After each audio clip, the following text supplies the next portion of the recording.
നോക്കൂ, എനിക്ക് പറയാനുള്ളതെല്ലാം ഞാൻ പാർട്ടി നേതൃത്വത്തോട് നേരിട്ട് പറയണം നല്ലത്. നിങ്ങൾ പല കാര്യങ്ങളും എഴുതിയിട്ട് മാധ്യമത്തിൽ അതിൽ ചില കാര്യങ്ങൾ ശരിയായിരിക്കും, ചില കാര്യങ്ങൾ ശരിയായിരിക്കില്ല. ഞാൻ അതിനെക്കുറിച്ച് ഇവിടെ പബ്ലിക്ലി ചർച്ച നടക്കുന്നത് ശരിയല്ല. ഞാൻ പോയില്ലേ, ഞാൻ പാർട്ടി നേതൃത്വത്തെ നേരത്തെ അറിയിച്ചു ഞാൻ വരുന്നില്ല എന്ന്. എനിക്ക് എന്തായാലും ഇവിടെ വാക്ക് കൊടുത്തായിരുന്നു. ഇതിനെ ക്യാൻസൽ ചെയ്തിട്ട് പോയിട്ട് വരേണ്ടിയിരുന്നു. കോഴിക്കോടേക്ക് വരാനും പോകാനും കുഴപ്പമില്ല, നിങ്ങൾക്കറിയാമല്ലോ.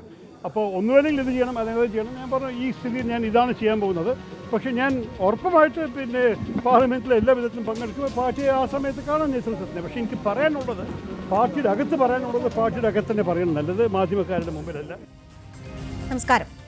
സുൽത്താൻ ബത്തേരിയിലെ ലക്ഷ്യ ക്യാമ്പിൽ നടന്ന മഞ്ഞുരുക്കലിന്റെയും ഫോട്ടോഷൂട്ടിന്റെയും ആയുസ് വെറും ദിവസങ്ങൾ മാത്രം. എറണാകുളത്ത് മഹാപഞ്ചായത്തിൽ രാഹുൽ ഉടമുടച്ചു. തരൂർ വീണ്ടും മുടക്കി.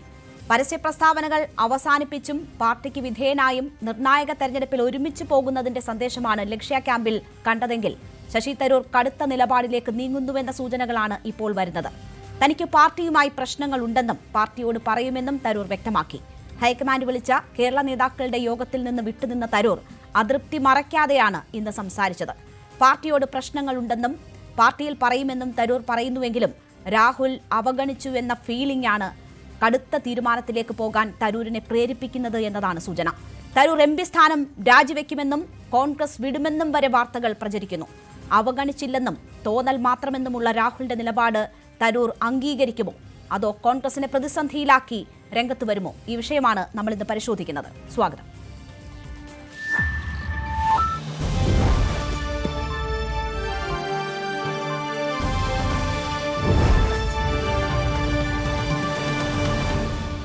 N. ശ്രീകുമാർ, കോൺഗ്രസ് സഹയാത്രികൻ, ജോർജ് പൊടിപ്പാറ മാധ്യമപ്രവർത്തകൻ, MS വേണുഗോപാൽ രാഷ്ട്രീയ നിരീക്ഷകൻ, ഷാബു പ്രസാദ് വലത് നിരീക്ഷകൻ എന്നിവരാണ് എനിക്കൊപ്പം ചർച്ചയിൽ പങ്കെടുക്കുന്നത്. ആദ്യം ശ്രീ N. ശ്രീകുമാർ, നേതാക്കളുടെ പെരുമാറ്റത്തിൽ ജാഗ്രത വേണമെന്നും അനുകൂല അവസരം ഉൾപാർട്ടി പ്രശ്നത്തിലൂടെ ഇല്ലായ്മ ചെയ്യരുത് എന്നതുമാണ് രാഹുൽ ഗാന്ധി ഇന്നലെ കേരളത്തിലെ നേതാക്കളുമായി നടത്തിയ യോഗത്തിൽ അവർക്ക് നൽകിയ നിർദ്ദേശം എന്നതാണ് മനസ്സിലാക്കുന്നത്.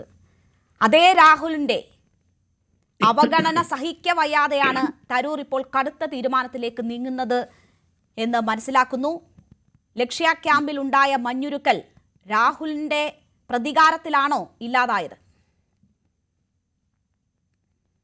നോക്കൂ ശ്രീമതി രേണുക, ഈ കടുത്ത തീരുമാനം എന്ന് നിങ്ങൾ ശശി തരൂരുമായി ബന്ധപ്പെടുത്തി പറയാൻ തുടങ്ങിയിട്ട് വർഷം 3 ഇതുവരെ കടുപ്പിച്ചൊരു തീരുമാനം അദ്ദേഹം എടുത്തിട്ടില്ല.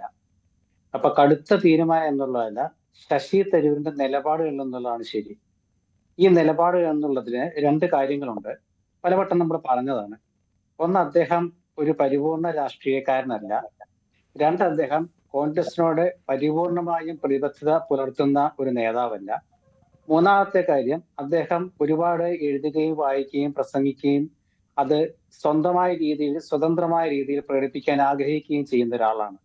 ഇത് അറിഞ്ഞുകൊണ്ട് തന്നെയാണ് അദ്ദേഹത്തെ കോൺഗ്രസിന്റെ വർക്കിംഗ് കമ്മിറ്റിയിലേക്ക് നോമിനേറ്റ് ചെയ്തത്.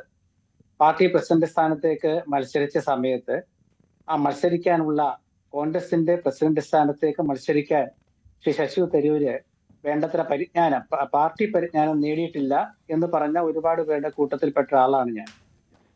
അതിൽ പരാജയപ്പെട്ട അദ്ദേഹത്തെ സംഘടനാപരമായ സംവിധാനത്തിന്റെ ഒരു കീഴ്വഴക്ക പ്രകാരമാണ് വർക്കിംഗ് കമ്മിറ്റിയിലേക്ക് നിയമിച്ചത്. പിന്നീട് അദ്ദേഹം ഒരുപാട് തവണ ഓരോരോ വിഷയങ്ങളിലും പാർട്ടിക്ക് എതിരായ നിലപാടുകൾ എടുത്തിട്ടുണ്ട്. അതൊക്കെ ആ സമയത്ത് പാർട്ടി അത് കാര്യമായിട്ട് എടുത്തിട്ടില്ല. ശശി തരൂരല്ലേ പറഞ്ഞോട്ടെ എന്ന് തന്നെയാണ് വെച്ചുകൊണ്ടിരിക്കുന്നത്. ഇത്തവണ ശശി തരൂർ ഇന്ന് പറഞ്ഞത് തനിക്ക് പ്രശ്നങ്ങൾ ഉണ്ടെന്ന് അദ്ദേഹം പറഞ്ഞതായിട്ട് ഞാൻ കേട്ടില്ല. തനിക്കുള്ള എന്തെങ്കിലും പ്രശ്നങ്ങൾ ഉണ്ടെങ്കിൽ അത് പാർട്ടി ഫോറത്തിൽ പറയാനാണ് ആഗ്രഹം. തനിക്ക് പ്രശ്നങ്ങൾ ഉണ്ട് എന്ന് പറയുന്നതും എന്തെങ്കിലും പ്രശ്നങ്ങൾ ഉണ്ടെങ്കിൽ അത് പാർട്ടി ഫോറത്തിൽ പറയുന്ന പറയുന്നത് വ്യത്യാസമുണ്ട്. അത് നിങ്ങൾ മാധ്യമങ്ങൾ പറയുന്നതിൽ ശരിയും തെറ്റും ഉണ്ട് എന്നും അദ്ദേഹം പറഞ്ഞു. മാധ്യമങ്ങൾ പറയുന്നതിന് മുഴുവൻ തള്ളിക്കളഞ്ഞില്ല, അതൃപ്തി ഇല്ല എന്ന് പറഞ്ഞില്ല. പ്രശ്നങ്ങളുണ്ട്, അത് പാർട്ടിയുമായി സംസാരിക്കുമെന്നതാണ് പറഞ്ഞത്. അല്ലാതെ മാധ്യമങ്ങളെ പറയേണ്ട കാര്യമില്ല, നമുക്കറിഞ്ഞൂടെ? ശരിയും തെറ്റും നമുക്ക് ആലോചിച്ചറിഞ്ഞൂടെ? കാരണം ശശി തരൂരിനെ കുറിച്ച് ഇങ്ങനെ വാർത്ത വരുമ്പം അദ്ദേഹം അത് പൂർണ്ണമായും നിഷേധിക്കുന്നില്ല. അപ്പൊ അതിന്റെ അർത്ഥം എന്താണ്? അദ്ദേഹം അതിന് പകുതി ആസ്വദിക്കുന്നു എന്നുള്ളതല്ലേ?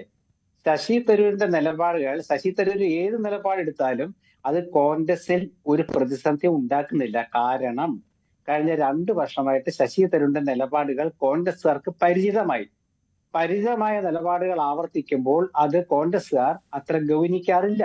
അതുകൊണ്ടാണ് ഇത് പൊട്ടിത്തെറി എന്ന് പറഞ്ഞ് അതില്ലാതാവുന്നതും കടുപ്പിച്ചെന്ന് പറഞ്ഞിട്ട് ഇത് ഇല്ലാതാകുന്നതും. ശശി തരൂര് മറന്നു പോകുന്ന ഒരു കാര്യം എന്താന്ന് വെച്ചാൽ, അദ്ദേഹം MP സ്ഥാനത്ത് എത്തിയത് ഈ കോൺഗ്രസ്സുകാർ തിരുവനന്തപുരത്ത് വോട്ട് ചെയ്ത് ജയിപ്പിച്ചുകൊണ്ടാണ്. ഇതാണ് എല്ലാവരും അദ്ദേഹത്തെ ഓർമ്മിപ്പിക്കുന്നത്. അത് മനസ്സിലാക്കിക്കൊണ്ട് പെരുമാറണമെന്നാണ് അദ്ദേഹത്തോട് പറഞ്ഞിട്ടുള്ളത്. പിന്നെ ഇന്നത്തെ വിഷയത്തിന് ആധാരമായ ഒരു കാര്യം, അത് കൃത്യമായിട്ട് AICC general secretary KC Venugopal പറഞ്ഞു. എന്താണ് ആ വിഷയം? ഡൽഹിയിലെ കോൺഗ്രസിന്റെ കേരളത്തിലെ സ്ഥാനാർത്ഥി നിർണയ ചർച്ചയിൽ ശശി തരൂർ പങ്കെടുക്കില്ലെന്ന് ഇന്നലെ മുതൽ തന്നെ വാർത്ത വന്നു. അദ്ദേഹം കോഴിക്കോട്ട് ഒരു സാഹിത്യ പരിപാടിയിലാണ് പങ്കെടുക്കുന്നത്. ശ്രീനാരായണ ഗുരുവിനെ കുറിച്ചുള്ള ഒരു പുസ്തക പ്രകാശനത്തിൽ താൻ പങ്കെടുക്കുമെന്നും എനിക്ക് വരാൻ കഴിയില്ല എന്നും തന്നെ അറിയിച്ചിരുന്നെന്ന് KC വേണുഗോപാൽ വാർത്താ സമ്മേളനത്തിൽ തന്നെ പറഞ്ഞു. അപ്പൊ അതുകൊണ്ട് ആ യോഗത്തിൽ പങ്കെടുത്തില്ലെങ്കിലും അത് വിഷയമുള്ള കാര്യമല്ല. രണ്ടാമത്തെ കാര്യം, കേരളത്തിലെ കോൺഗ്രസിന്റെ സ്ഥാനാർത്ഥികളെ നിർണയിക്കുന്ന ഒരു മീറ്റിംഗിൽ ശശി തരൂരിന്റെ അഭിപ്രായം പറയാൻ അദ്ദേഹത്തിന് താല്പര്യമുണ്ടെങ്കിൽ അദ്ദേഹം തീർച്ചയായും പോകുമായിരുന്നു. അപ്പോൾ കേന്ദ്രത്തിലെ കോൺഗ്രസ് സ്ഥാനാർത്ഥികളെ നിർണയിക്കുന്നതിൽ തനിക്ക് പ്രത്യേകിച്ച് താല്പര്യമൊന്നും ഇല്ല എന്നൊരു തോന്നൽ അദ്ദേഹത്തിന് ഉണ്ടായി കാണും. അതുകൊണ്ടായിരിക്കാം സാഹിത്യപരമായ കാര്യമാണ് വലുതെന്ന് അദ്ദേഹം ചിന്തിച്ചിട്ടുണ്ടാവുക. 2 കാര്യമുണ്ട്. കോൺഗ്രസിന്റെ നേതാക്കൾക്ക് സാഹിത്യ പ്രസ്ഥാനങ്ങളോടുള്ള പ്രതിബദ്ധത വളരെ വലുതാണ്. പ്രധാനമന്ത്രി ജവഹർലാൽ നെഹ്റു ഒരിക്കൽ പറഞ്ഞത്, എന്നെ പ്രധാനമന്ത്രി എന്ന് വിളിക്കുന്നതിനേക്കാൾ ഒരുപക്ഷെ ഞാൻ കൂടുതൽ ഇഷ്ടപ്പെടുക കേന്ദ്ര സാഹിത്യ അക്കാദമി അധ്യക്ഷൻ എന്ന് വിളിക്കുന്നതിലാണെന്നാണ്. അത്രയൊരു പാരമ്പര്യം കോൺഗ്രസിനുണ്ട്. അപ്പൊ അതുകൊണ്ട് ഇത് കടുപ്പിച്ച നിലപാടല്ല, ഇത് സ്ഥിരം അദ്ദേഹത്തിന്റെ ഒരു സമീപനമാണ്. അത് കോൺഗ്രസിൽ ബുദ്ധിമുട്ടുണ്ടാക്കുന്നില്ല. അത് കോൺഗ്രസ്സുകാർക്ക് പരിചിതമായ ഒരു നിലപാടാണ്. അതുകൊണ്ട് എന്താണോ ഈ ചർച്ച കൊണ്ട് ശ്രീമതി രേണുക ഉദ്ദേശിക്കുന്നത്, അതിലേക്ക് ഒരിക്കലും ഈ വിഷയം എത്തില്ലെന്നാണ് എന്റെ പ്രാഥമികമായ ഒരു കാര്യം വിശദീകരിക്കുമ്പോൾ ഇടപെടരുത് എന്ന് കരുതിയാണ് ഞാൻ ഇത്രയും നേരം ഇടപെടാതിരുന്നത്. എൻ ശ്രീകുമാർ, തരൂർ വലിയ തിരക്കുള്ള വ്യക്തിയാണ്. അദ്ദേഹത്തിന് ഒരു ദിവസം തന്നെ നിരവധി പ്രോഗ്രാമുകൾ ഉണ്ടാകും. അത് കഴിവതും അദ്ദേഹം അറ്റൻഡ് ചെയ്യുന്ന മനുഷ്യനൊക്കെ തന്നെയാണ്. പക്ഷെ നോക്കൂ, ലക്ഷ്യയുടെ ക്യാമ്പിൽ 2 ദിവസം KCയും തരൂരും അവിടെ ഉണ്ടായിരുന്നു. ആ ക്യാമ്പിൽ വളരെ സജീവമായിരുന്നു. വളരെ ഊഷ്മളമായ സൗഹൃദത്തിൻ്റെയും ഒത്തൊരുമയുടെയും ഒക്കെ സന്ദേശമാണ് ലക്ഷ്യ ക്യാമ്പ് നൽകിയത്. നിർണായകമായ ഒരു തെരഞ്ഞെടുപ്പിലേക്ക് പോകുമ്പോൾ തരൂർ അങ്ങനെ അവഗണിക്കപ്പെടേണ്ടുന്ന വ്യക്തിയല്ല കേരളത്തെ സംബന്ധിച്ച്. അതായിരുന്നു ശരിയായ സന്ദേശം. പക്ഷേ അതെങ്ങനെ ഇല്ലാതായി എന്ന് നോക്കിയാൽ മഹാപഞ്ചായത്തിൽ രാഹുൽ ഗാന്ധിയുടെ പെരുമാറ്റമാണ് ആ സാഹചര്യം ഇല്ലാതാക്കിയിരിക്കുന്നത്. തരൂരിനെ അങ്ങേയറ്റം അവഗണിക്കുകയായിരുന്നു രാഹുൽ എന്നത് വ്യക്തമല്ലേ? അത് ഒഴിവാക്കാമായിരുന്ന കാര്യമല്ലേ? രാഹുൽ ഗാന്ധി അപമാനിച്ചു എന്ന് ശശി തരൂരോ മറ്റേതെങ്കിലും ശശി തരൂരിന്റെ അടുപ്പമുള്ള നേതാക്കളോ പറഞ്ഞിട്ടില്ല. പിന്നെ നമ്മൾ ഈ ചാനലിലത്തെ വേദിയിലത്തെ ചിത്രങ്ങളും ഫോട്ടോകളും കണ്ട് നമുക്ക് എന്ത് വേണമെങ്കിൽ അനുമാനിക്കാം. അപ്പൊ അവിടെ KCയെയും തരൂർ ഈ അതൃപ്തി അറിയിച്ചു എന്ന് തന്നെയാണ് മാധ്യമങ്ങൾ വന്നിട്ടുള്ള വാർത്ത. അതിനുശേഷമുള്ള അദ്ദേഹം ഈ വിട്ടുനിൽക്കൽ ഉൾപ്പെടെയുള്ളത് അതിന്റെ കാരണങ്ങൾ ആ കാരണം കൊണ്ടാണ് എന്നതാണല്ലോ മനസ്സിലാക്കുന്നത്. ആ ദൃശ്യങ്ങൾ കാണുന്ന ആർക്കും തരൂർ അവഗണിക്കപ്പെട്ടു എന്നതിൽ സംശയം ഉണ്ടാകില്ലല്ലോ. താങ്കൾക്കുണ്ടോ സംശയം? അല്ല, എനിക്ക് ശശി തരൂർ പറയാത്രത്തോളം കാലം നമ്മൾ എങ്ങനെയാ പറയാ? മാധ്യമങ്ങളുടെ ഒരു തരൂരിനെ പോലെ ഒരു മനുഷ്യൻ മുന്നിൽ നിൽക്കുമ്പോൾ ഒന്ന് കൈ കൊടുക്കാൻ പോലും രാഹുൽ തയ്യാറാകുന്നില്ല. അതൊരു അവഗണനയല്ലേ? അദ്ദേഹത്തിനെ പൈലറ്റ് പ്രാസംഗികനാക്കി, അത് അവഗണനയല്ലേ? അദ്ദേഹത്തിന്റെ പേര്, തരൂരിനെ പോലെ ഒരാളെ വേദിയിൽ കണ്ടിട്ട് അദ്ദേഹത്തിന്റെ പേര് പറയാൻ മറന്നു എന്നൊക്കെ പറയുന്നത്, ഇത് മൂന്നും ഒരു വേദിയിൽ സംഭവിക്കുമ്പോൾ അത് സാധാരണമാണ്. അങ്ങനെ സംഭവിച്ചു പോയതാണെന്ന് എനിക്ക് തോന്നുന്നില്ല. നോക്കൂ ശ്രീമതി രേണുക, കോൺഗ്രസിന്റെ ഉയർന്ന നേതാക്കൾ വരുന്ന വേദികൾക്ക് ഒരു പ്രത്യേകതയുണ്ട്. അത് ആ നേതാവ് അവസാനം പ്രസംഗിക്കും, അത് കഴിഞ്ഞാൽ പിന്നെ പ്രസംഗമില്ല. രാഹുൽ ഗാന്ധി ആണെങ്കിലും അത് സാധാരണ നമ്മുടെ രാഷ്ട്രപതിമാരുടെയും ഒക്കെ പ്രോട്ടോകോളാണ് കോൺഗ്രസ് അതിൽ പാലിക്കാറുള്ളത്. അതായത് കോൺഗ്രസിന്റെ ഒരു വേദിയില് ആരാണോ VVIP അദ്ദേഹമേ അവസാനം പ്രസംഗിക്കുള്ളൂ, പിന്നെ പ്രസംഗം ഇല്ല. അത് പൈലറ്റ് പ്രസംഗം എന്ന് മാധ്യമങ്ങൾ പറഞ്ഞുകൊണ്ട് കാര്യമില്ല. രാഹുൽ വേദിയിലെത്തിയതിനു ശേഷം പ്രസംഗിച്ചവരുണ്ട്, പക്ഷേ രാഹുൽ എത്തുന്നതിന് മുൻപ് തരൂരിന് പ്രസംഗിക്കേണ്ടി വന്നു എന്നതാണല്ലോ സാഹചര്യം. ശ്രീകുമാർ, താങ്കൾക്ക് എല്ലാം അറിയാം, പക്ഷേ താങ്കൾക്ക് അതിനെ ഡിഫെൻഡ് ചെയ്യേണ്ടി വരുന്നു. അതുകൊണ്ട് ഇങ്ങനെ പറയുന്നു എന്ന് ഞാൻ കരുതിക്കൊള്ളാം. അല്ലല്ല ഡിഫെൻഡ് ചെയ്യേണ്ടതേ ഡിഫെൻഡ് ചെയ്യുള്ളൂ. ഡിഫെൻഡ് ചെയ്യാത്ത ഞാൻ ഡിഫെൻഡ് ചെയ്യില്ല. കാരണം അടിസ്ഥാനപരമായിട്ട് ഞാൻ ഒരു പത്രപ്രവർത്തകനാണ്, കോൺഗ്രസ് പക്ഷപാതിയായ പത്രപ്രവർത്തകനാണ്. ഇവിടെ ശശി തരൂരിനെ മുൻപ് പ്രസംഗിപ്പിച്ചില്ലെങ്കിൽ എന്താ പറയാ, വർക്കിംഗ് കമ്മിറ്റി മെമ്പർ അവഗണിച്ചു എന്ന് പറയും. അതായത് രമേശ് ചെന്നിത്തലാണല്ലോ ഏറ്റവും ആദ്യം പ്രസംഗിച്ചത്. അതിനുശേഷം ശശി തരൂർ പ്രസംഗിച്ചല്ലോ. അതിനുശേഷം എത്രയോ കഴിഞ്ഞിട്ടൊക്കെയാണ് ഓരോരുത്തർ പ്രസംഗിക്കുന്നത്. കാരണം വർക്കിംഗ് കമ്മിറ്റി അംഗങ്ങൾക്ക് പ്രസംഗത്തിന് ശേഷം അതിനുശേഷമേ മറ്റുള്ളവർ പ്രസംഗിക്കാറുള്ളൂ. അതല്ലെങ്കിൽ തിരിച്ചു വരാം. അതായത് ആദ്യം ഒരു KPC പ്രസിഡന്റ്, പിന്നെ വർക്കിംഗ് കമ്മിറ്റി മെമ്പർ, അങ്ങനെ വരാം. അപ്പൊ അത് ഏത് രീതിയിൽ വന്നാലും ശരി, അത് പൈലറ്റ് പ്രസംഗം എന്ന് പറഞ്ഞ് അതിനെ നമ്മൾ ചെറുതാക്കി കാണരുത്. പൈലറ്റ് പ്രസംഗം അല്ലത്. വേദിയിലെ പ്രധാനപ്പെട്ട നേതാവ് കഴിഞ്ഞാൽ പിന്നെ പ്രസംഗമില്ല. കാരണം പിന്നെ പ്രസംഗിക്കുക എന്ന് വെച്ചാൽ ആ പ്രധാനപ്പെട്ട നേതാവ് എന്താണോ പറഞ്ഞത് അതിന്റെ ഒരു ആവേശവും അതിന്റെ ഒരു അഭിമാനവും അതിന്റെ മറ്റു ചില അനുകരണങ്ങളൊന്നും കാത്തു സൂക്ഷിക്കാൻ ചിലപ്പോൾ പറ്റിയെന്ന് വരില്ല. രാഹുൽ ഗാന്ധി പ്രസംഗത്തിന് ശേഷം അദ്ദേഹത്തോളം വാക്കുകൾ കൊണ്ട് അല്ലെങ്കിൽ രാഷ്ട്രീയം കൃത്യമായി വിലയിരുത്താൻ പറ്റാത്തൊരു നേതാവാണ് പിന്നെ പ്രസംഗിക്കുന്നതെങ്കിൽ രാഹുൽ ഗാന്ധിയുടെ പ്രസംഗം കൊണ്ട് പ്രസക്തമല്ലാതാകും. അതൊക്കെയാണ്, അത് കോൺഗ്രസിന്റെ കീഴടക്കം ഒക്കെയാണ്. അങ്ങനെ ഒരുപാട് വിഷയങ്ങളുണ്ട്. അപ്പൊ നമ്മുടെ ഈ വാർത്താലേഖകർക്ക് ഒരുപക്ഷെ അതൊക്കെ കൃത്യമായിട്ട് പരിചിതമല്ലാത്തതുകൊണ്ടായിരിക്കാം, അല്ലെങ്കിൽ വാർത്ത സൃഷ്ടിക്കാനുള്ള ഒരു കാര്യം കൊണ്ടായിരിക്കാം. ഇവിടെ ശ്രീമതി രേണുക പറഞ്ഞതുണ്ടല്ലോ, നമ്മുടെ ലക്ഷ്യയിൽ ശശി തരൂർ പങ്കെടുത്തു. കാരണം അതിനൊരു ലക്ഷ്യമുണ്ടായിരുന്ന, ലക്ഷ്യയിൽ പങ്കെടുക്കേണ്ടതാണ്, അദ്ദേഹം പങ്കെടുത്തു. മറിച്ച് ഡൽഹിയിലെ സ്ക്രീനിങ് കമ്മിറ്റി യോഗത്തില് വർക്കിംഗ് കമ്മിറ്റി മെമ്പറായ അദ്ദേഹത്തിന് തോന്നുകയാണ് എനിക്ക് അവിടെ പോയിട്ട് കാര്യമില്ല. കാരണം എന്നെ സംബന്ധിച്ച് അദ്ദേഹം പറഞ്ഞു, ശ്രീനാരായണ ഗുരുവിനെ ഒരു പുസ്തകത്തെ കുറിച്ചാണ് ഞാൻ പോകുന്നത്. വേണുഗോപാലൻ പറഞ്ഞല്ലോ, ശ്രീനാരായണ ഗുരുവിന്റെ പുസ്തകത്തെ കുറിച്ചുള്ള പ്രകാശനത്തിൽ അദ്ദേഹത്തിന് പോകണമെന്ന് പറഞ്ഞാൽ നിങ്ങൾ പോകാൻ പാടില്ല എന്ന് പറഞ്ഞ് അതൊരു മാധ്യമ ചർച്ചയായാലോ. ശ്രീനാരായണ ഗുരുവിനെ അവഗണിച്ചു കോൺഗ്രസ്. ഒരു എഴുത്തുകാരൻ ശ്രീനാരായണ ഗുരുവിന്റെ ഒരു പുസ്തകം പ്രസാദനം ചെയ്യുന്ന ചടങ്ങിൽ പങ്കെടുക്കാൻ അനുവദിക്കാതെ കോൺഗ്രസിന്റെ ഒരു പതിവ് ചർച്ചയ്ക്ക് പങ്കെടുക്കാൻ നിർബന്ധിച്ചു എന്ന് തന്നെ പറയും. അപ്പൊ അതുകൊണ്ടാണ് ഞാൻ പറഞ്ഞത്, ശശി തരൂർ ആരാണെന്നും ശശി തരൂരിന്റെ നിലപാടുകൾ എന്താണെന്നും അത് കോൺഗ്രസിനെ എത്രത്തോളം ബാധിച്ചിട്ടുണ്ടെന്നും അതോ ബാധിക്കുമോ എന്നൊക്കെ കൃത്യമായിട്ട് 2 വർഷമായിട്ട് കോൺഗ്രസ് പ്രവർത്തകർ നിരീക്ഷിക്കുന്നതുകൊണ്ട് മാധ്യമങ്ങൾക്ക് ഈ വിഷയത്തിൽ ഉണ്ടാക്കുന്ന ചർച്ചയുടെ ഗൗരവം കേരളത്തിലെ സാധാരണക്കാരായ കോൺഗ്രസ് പ്രവർത്തകരോ നേതാക്കളോ കാണുന്നില്ല. ശ്രീ ജോർജ് പൊടിപ്പാറ, ഇത്രയും നിസാരമാണോ കോൺഗ്രസിൽ ഇപ്പോൾ സംഭവിക്കുന്ന കാര്യങ്ങൾ?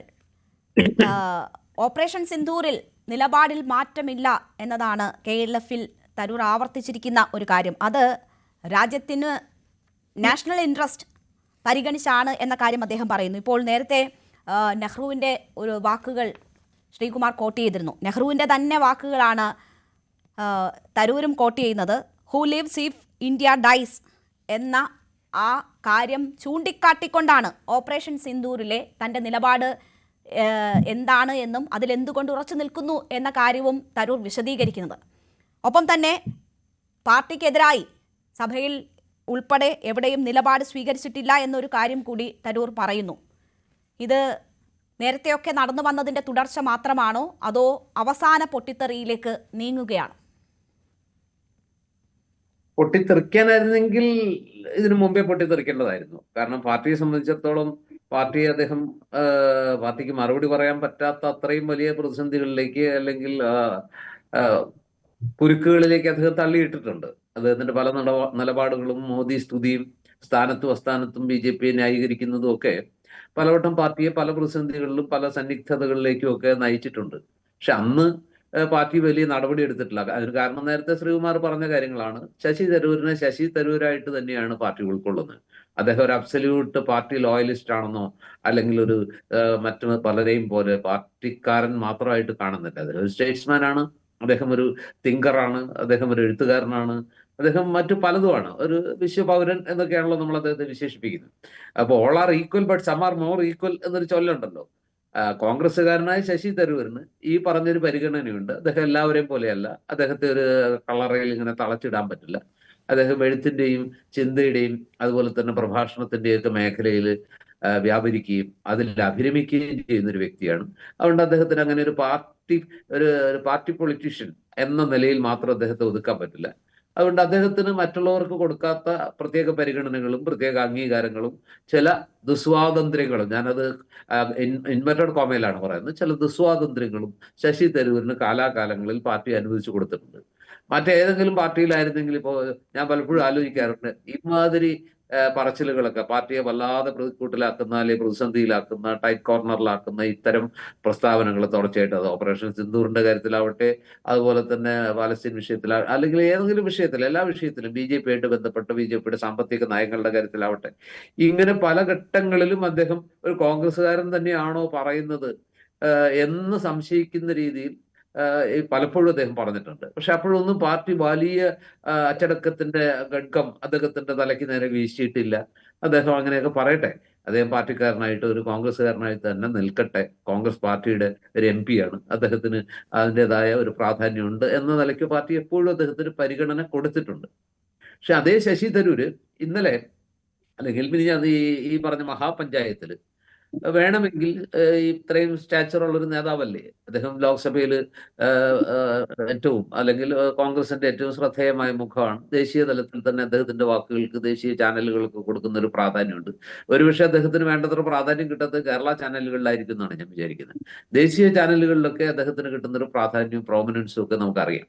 അപ്പൊ അങ്ങനെയുള്ള ഒരാൾക്ക് വിദേശ സർവകലാശാലകൾ അദ്ദേഹത്തെ ക്ഷണിക്കുന്നു, അദ്ദേഹം നിരന്തരമായ പ്രസംഗ പര്യടനം നടത്തുന്നു, വാഗ്മിത്തം കൊണ്ട് വാഗ്വിലാസം കൊണ്ട് അദ്ദേഹം ശ്രോതാക്കളെ കോരിത്തെരിപ്പിക്കുന്നു. അസാധ്യമായ ഇംഗ്ലീഷിൽ ആംഗലേയ മണ്ണിൽ ജനിച്ചവർക്ക് പോലും പറ്റാത്ത അത്രയും രീതിയിൽ അദ്ദേഹത്തിന്റെ ആ പ്രസംഗ ഒരു ധോരണി ആളുകളെ ഡംഫൗണ്ടഡ് ആക്കുന്നതൊക്കെ നമ്മൾ കാണാറുണ്ട്. അസ്തപ്രജ്ഞരാക്കുന്ന രീതിയിൽ അത്രയും മനോഹരമായിട്ട് അദ്ദേഹം പ്രസംഗിക്കും. വാഗ്വിലാസം അതിഭയങ്കരമായിട്ടുള്ള വാഗ്വിലാസങ്ങളാണ്. പക്ഷെ പ്രശ്നം എന്താന്ന് വെച്ചാൽ അദ്ദേഹം ഇതൊക്കെ ചെയ്തിട്ട് അദ്ദേഹം പാർട്ടിയോട് കാണിക്കുന്ന, പാർട്ടിയെ പ്രതിസന്ധിയിലാക്കുന്ന, പാർട്ടിയെ കുരുക്കിലാക്കുന്ന പ്രസ്താവനകൾ നിരന്തരം നടത്തിയപ്പോഴെല്ലാം പാർട്ടി കൊടുത്തൊരു പരിഗണന, പാർട്ടി കൊടുത്ത ആ ഒരു എന്താ പറയുക, ഇളവുകളുണ്ടല്ലോ, കൺസെഷൻസ്, അത് ഇന്ത്യയിലെ എത്ര കോൺഗ്രസ് നേതാക്കൾക്ക് കിട്ടിയിട്ടുണ്ട്? ആർക്കും തന്നെ കിട്ടിയിട്ടില്ല എന്നാണ് ഞാൻ വിചാരിക്കുന്നത്. അപ്പോ ഞങ്ങളുടെയൊക്കെ ഈ ക്രിസ്ത്യാനികളുടെ ഒരു പ്രാർത്ഥനയിൽ, സ്വർഗസ്വനായ പിതാവേ എന്ന പ്രാർത്ഥനയില്, ഞങ്ങളുടെ തെറ്റുകൾ ഞങ്ങളോട് ക്ഷമിക്കുന്ന പോലെ അങ്ങനെ ഒരു പ്രാർത്ഥനയുണ്ടല്ലോ, സ്വർഗസ്വനായ പിതാവേ എന്നുള്ളത്. അതായത് മറ്റുള്ളവരുടെ തെറ്റുകൾ ഞങ്ങൾ പൊറുക്കുന്നത് പോലെ ഞങ്ങളുടെ തെറ്റുകൾ ഞങ്ങളോടും ക്ഷമിക്കണമേ എന്നൊരു പ്രാർത്ഥനയുണ്ട്. ശശി തരൂർ അത് ആലോചിക്കേണ്ടതുണ്ട്. അദ്ദേഹത്തിന് കിട്ടുന്ന ഒരു മൃദു സമീപനം, അദ്ദേഹത്തിന് കിട്ടുന്ന സ്പെഷ്യൽ പ്രിവിലേജസ്, അദ്ദേഹത്തിന് കിട്ടുന്ന അസാധാരണമായിട്ടുള്ള ആ ഒരു സൗജന്യങ്ങള്, ഇതൊക്കെ ഉണ്ട്. ഇവിടെ ഇപ്പൊ രാഹുൽ ഗാന്ധി വേണമെങ്കിൽ രാഹുൽ ഗാന്ധി ചില പ്രശ്നങ്ങൾ ഉണ്ടാക്കുന്നുണ്ടോ എന്ന് ചോദിച്ചാൽ ഇല്ലാന്ന് എനിക്ക് പറയാൻ പറ്റില്ല. അദ്ദേഹത്തിന് ഇത്രയും സ്റ്റേച്ചറുള്ള ഒരു നേതാവിനെ എവിടെ നിന്ന് കണ്ടെന്ന് ഭാവിക്കാമായിരുന്നു, അല്ലെങ്കിൽ ഒരു ഷെയ്ക്ക് ഹാൻഡ് കൊടുക്കാമായിരുന്നു. ബാക്കി എത്രയോ പേർക്ക് അദ്ദേഹത്തോളം പ്രാധാന്യം ഇല്ലാത്ത ഒരുപാട് പേർക്ക് ഷെയ്ക്ക് ഹാൻഡ് കൊടുത്തു, അവരുമായിട്ട് കുശല പ്രശ്നം നടത്തി, ചിരിച്ചു, പുഞ്ചിരിച്ചു, അതൊക്കെ ചെയ്തു. പക്ഷെ എന്തുകൊണ്ട് ശശി തരൂര് അങ്ങനെ ഒരു ഷെയ്ക്ക് ഹാൻഡ് കിട്ടിയില്ല, അദ്ദേഹത്തിന് അവിടെ സംസാരിച്ചില്ല, അദ്ദേഹത്തെ വേണ്ടത്ര ഗൗനിച്ചില്ല അത് ശരിയാണ്. സ്വാഭാവികമായിട്ടും അവിടുത്തെ നേതാക്കളുടെ ഒരു വലിപ്പമൊക്കെ വെച്ച് അവരുടെ ഒരു പ്രാധാന്യം വെച്ച് ഒരു ക്രമം എടുക്കുകയാണെങ്കിൽ ശശി തരൂരിന്റെ പേര് സല്യൂട്ടേഷനിൽ കുടുംബത്തിനെതിരെ മത്സരിച്ചതിന്റെ ചൊരുക്കായിരിക്കുമോ ഒരു പക്ഷേ രാഹുൽ ഇപ്പോൾ അതൊരു മാധ്യമ പ്രവർത്തകരുടെ കുബുദ്ധി എന്ന് ഞാൻ പറയും. അതായത് നെഹ്റു കുടുംബത്തിനോടുള്ള ചൊരുക്ക്. അങ്ങനെയാണെങ്കിൽ അദ്ദേഹത്തെ ഒതുക്കാനായിരുന്നെങ്കിൽ നെഹ്റു കുടുംബത്തിനെതിരെ മത്സരിച്ചപ്പോഴും അദ്ദേഹത്തിനെതിരെ അങ്ങനെ വലിയ ആക്ഷേപങ്ങൾ, ഞാനന്ന് ആ മത്സരിച്ചപ്പോൾ അദ്ദേഹത്തെ ഒരുപാട് സപ്പോർട്ട് ചെയ്തതാണ്. ചിത്രീകരിക്കപ്പെടത്തില്ലേ ശ്രീ പൊടിപ്പാറ അങ്ങനെ ഒരു നടപടിയിലേക്ക് പോവുകയാണെങ്കിൽ? നോക്കൂ, ആദ്യം വളരെ ഫെയർ ആയി മത്സരം നടക്കുമെന്ന് പറഞ്ഞു, അതിനുശേഷം എങ്ങനെയാണ് ആ മത്സരത്തെ ഔദ്യോഗിക സ്ഥാനങ്ങളിൽ ഇരിക്കുന്നവർ നേരിട്ടത്, വഴിതിരിച്ചു വിട്ടതെന്നൊക്കെ നമ്മൾ കണ്ടതാണ്. അതിനുശേഷവും കോൺഗ്രസുമായി എന്തുകൊണ്ടാണ് തരൂരിന് തുറന്നു പറയേണ്ടി വരുന്നത്? ഈ പ്രധാനപ്പെട്ട കോൺഗ്രസിന്റെ ആളുകളെ കാണുവാനോ സംസാരിക്കാനോ ആശയവിനിമയം നടത്താനോ പറ്റുന്നില്ല എന്നത് എല്ലാ കാലത്തും തരൂർ പറയുന്ന പരാതിയാണ്. എല്ലാ കാലത്തും അതിന് കാത്തിരിക്കേണ്ടി വരുന്നു, മറ്റുള്ളവരുടെ ചിലരുടെ അനുമതിക്കായി കാത്തിരിക്കേണ്ടി വരുന്നു എന്ന തരൂർ പറയുന്ന കാര്യങ്ങൾ, ആ പരാതി എത്ര പേർ പറഞ്ഞിട്ടുണ്ട്? പാർട്ടി വിട്ടുപോയ എത്ര പേർ പറഞ്ഞിട്ടുണ്ട്? രേണുക പറയുന്ന ആർഗ്യുമെന്റ് ഒരു ആങ്കർ എന്നുള്ള നിലയ്ക്ക് ഈ വിഷയം ചർച്ച ചെയ്യുമ്പോൾ രേണുകയ്ക്ക് മുന്നോട്ട് വെക്കാവുന്ന ആർഗ്യുമെന്റ്സ് തന്നെയാണ്. പക്ഷേ അദ്ദേഹം പരിഭവം പറയുമ്പോൾ, പരാതി പറയുമ്പോൾ എത്രത്തോളം അദ്ദേഹം പാർട്ടിയുടെ പരിപാടികളിൽ, പാർട്ടിയുടെ സമ്മേളനങ്ങളിൽ, പാർട്ടിയുടെ പ്രചരണങ്ങളിൽ അദ്ദേഹം ഇൻവോൾവഡ് ആവാറുണ്ട്. ഇപ്പൊ വിവിധ സംസ്ഥാനങ്ങളിൽ തെരഞ്ഞെടുപ്പ് നടക്കുന്നു. അദ്ദേഹം തയ്യാറാവുന്നിടത്തൊക്കെ താരപ്രചാരകനായിട്ട് അദ്ദേഹത്തെ ഉൾപ്പെടുത്തുന്നുണ്ട്. പക്ഷെ എത്ര കണ്ട് അദ്ദേഹം അത്തരം കാര്യങ്ങളിൽ ഇമ്മേഴ്സ്ഡ് ആണ്, എത്ര കണ്ട് ശരി. അദ്ദേഹം താല്പര്യം പ്രകടിപ്പിക്കാറുണ്ടെന്നൊരു ചോദ്യം. ഒരൊറ്റ കാര്യം കൂടെ ഉണ്ട്. രേണുക ചോദിച്ച ചോദ്യങ്ങൾക്കൊപ്പം മറ്റൊരു ചോദ്യം കൂടെ ചോദിക്കണം. അദ്ദേഹം AICC അധ്യക്ഷ സ്ഥാനത്തേക്കാണ് മത്സരിച്ചത് കൊണ്ട് നെഹ്റു കുടുംബത്തിനെതിരെ മത്സരിക്കുന്നു, നെഹ്റു കുടുംബത്തിനെതിരെ അടുത്ത കാലത്ത് അദ്ദേഹം ചില എന്താ പറയുക കുടുംബാധിപത്യത്തിനെതിരെയൊക്കെ ചില എങ്ങനെയും വ്യാഖ്യാനിക്കാവുന്ന കുറെ പ്രസ്താവനകളൊക്കെ നടത്തുകയും ചെയ്തു. ഇതിന്റെ ഒരു ചുരുക്കമാണോ, ഇതിന്റെ ഒരു ഇത് ഉള്ളിലുണ്ടാക്കിയ ഒരു വികാരമാണോ ബോധപൂർവമായിട്ട്, അല്ലെങ്കിൽ അങ്ങനെ അദ്ദേഹത്തെ അവഗണിക്കാൻ പേര് പോലും പറയാതിരുന്നതിന്റെ കാരണമെന്ന ചോദ്യം വരുമ്പോ, അങ്ങനെയാണെങ്കിൽ നേരത്തെ AICC പ്രസിഡന്റ് സ്ഥാനത്തേക്ക് തങ്ങൾക്കെതിരെ മത്സരിച്ച ഒരാൾ എന്നിട്ട് 10% വോട്ടോ മറ്റാണ് അദ്ദേഹത്തിന് കിട്ടിയത്. അങ്ങനെയാണെങ്കിൽ അദ്ദേഹത്തെ വർക്കിംഗ് കമ്മിറ്റിയിലേക്ക് ഉൾപ്പെടുത്തേണ്ട കാര്യമില്ലല്ലോ, വേണമെങ്കിൽ അവിടുന്ന് ഒഴിവാക്കാമല്ലോ. അങ്ങനെ ഒഴിവാക്കാനുള്ള ഒരു ഉദ്ദേശമായിരുന്നെങ്കിൽ അദ്ദേഹത്തെ വർക്കിംഗ് കമ്മിറ്റിയിലേക്ക് ഉൾപ്പെടുത്താതിരിക്കാൻ പറ്റുമായിരുന്നു. ഉൾപ്പെടുത്തിയില്ലെങ്കിൽ ഇപ്പൊ എന്ത് ചെയ്യാനാണ്?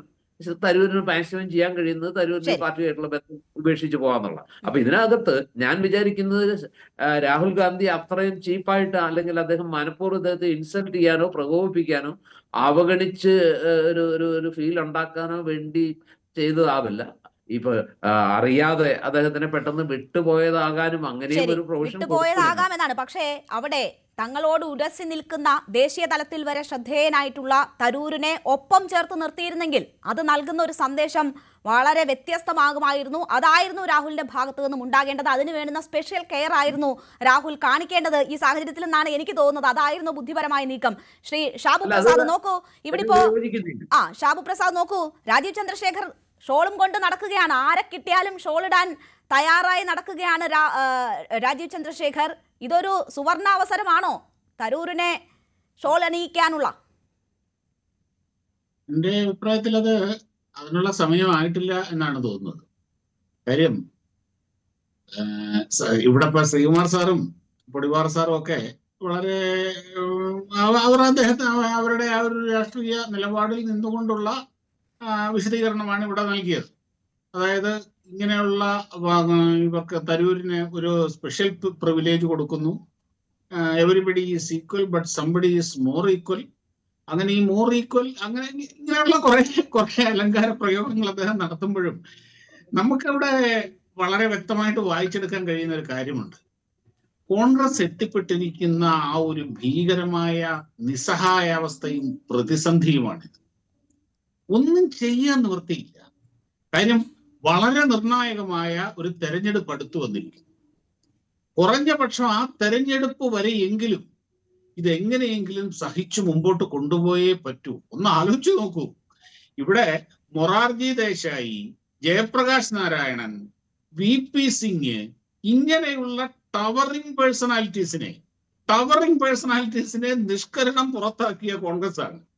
അവരെക്കാട്ടിൽ വലിയ സംബഡി ഈസ് മോർ ഈക്വൽ എന്ന ആ ഒരു നിർവചനത്തിന്റെ അകത്ത് വരുന്ന ആളൊന്നും അല്ലല്ലോ ഈ പറഞ്ഞ ശശി തരൂര്. അപ്പം അവരുടെ നിസ്സഹായാവസ്ഥ കൊണ്ടാണ് അത് നമ്മൾ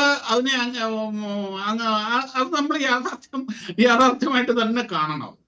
പക്ഷെ ശശി തരൂര് ചെയ്യാം. ഞാൻ മനസ്സിലാക്കുന്ന ഒരു കാര്യം ഞാൻ പറയുന്നത്, ഇത് BJPയുടെ വ്യാഖ്യാനമൊന്നും അല്ല കേട്ടോ. ഞാൻ വെറുതെ ഇവിടെ എന്റേതായ ഒരു ഒബ്സർവേഷനിൽ ഞാൻ എത്തുന്ന ഒരു നിരീക്ഷണം മാത്രമാണിത്. അതായത് കോൺഗ്രസിന് താങ്ങാനാവാത്ത ഒരാഘാതം ഏൽപ്പിച്ചുകൊണ്ട് കോൺഗ്രസിൽ നിന്ന് പുറത്തു പോകാനാണ് അദ്ദേഹം ശ്രമിക്കുന്നത്. അതിനുള്ള ടൈം, അതിനു വേണ്ടിയിട്ടുള്ള ഒരു ആപ്റ്റ് ടൈമിന് വേണ്ടിയിട്ടാണ് അദ്ദേഹം കാത്തിരിക്കുന്നത്. അതായത് അവർക്ക് ഒന്ന് നിവർന്നു നിന്ന് പ്രതികരിക്കാൻ പോലും ആകാത്ത ഒരു അവസ്ഥയിലേക്ക് എത്തിക്കുക എന്നുള്ളതാണ്. നിങ്ങൾ നോക്കിക്കോളൂ. എനിക്ക് തോന്നുന്നത് തിരുവനന്തപുരം ലോക്സഭയിലെ ബൈ ഇലക്ഷൻ കൂടി ഈ നമ്മുടെ അസംബ്ലി ഇലക്ഷന്റെ ഒപ്പം നടക്കും. അത് കൃത്യമായിട്ട് ഇലക്ഷൻ അനൗൺസ് ചെയ്യുന്നതിന് മുമ്പ് അല്ലെങ്കിൽ ഇലക്ഷൻ കമ്മീഷൻ അത് പ്ലാൻ ചെയ്യാനുള്ള സമയം കൊടുത്തുകൊണ്ടായിരിക്കും അത് നടക്കുക.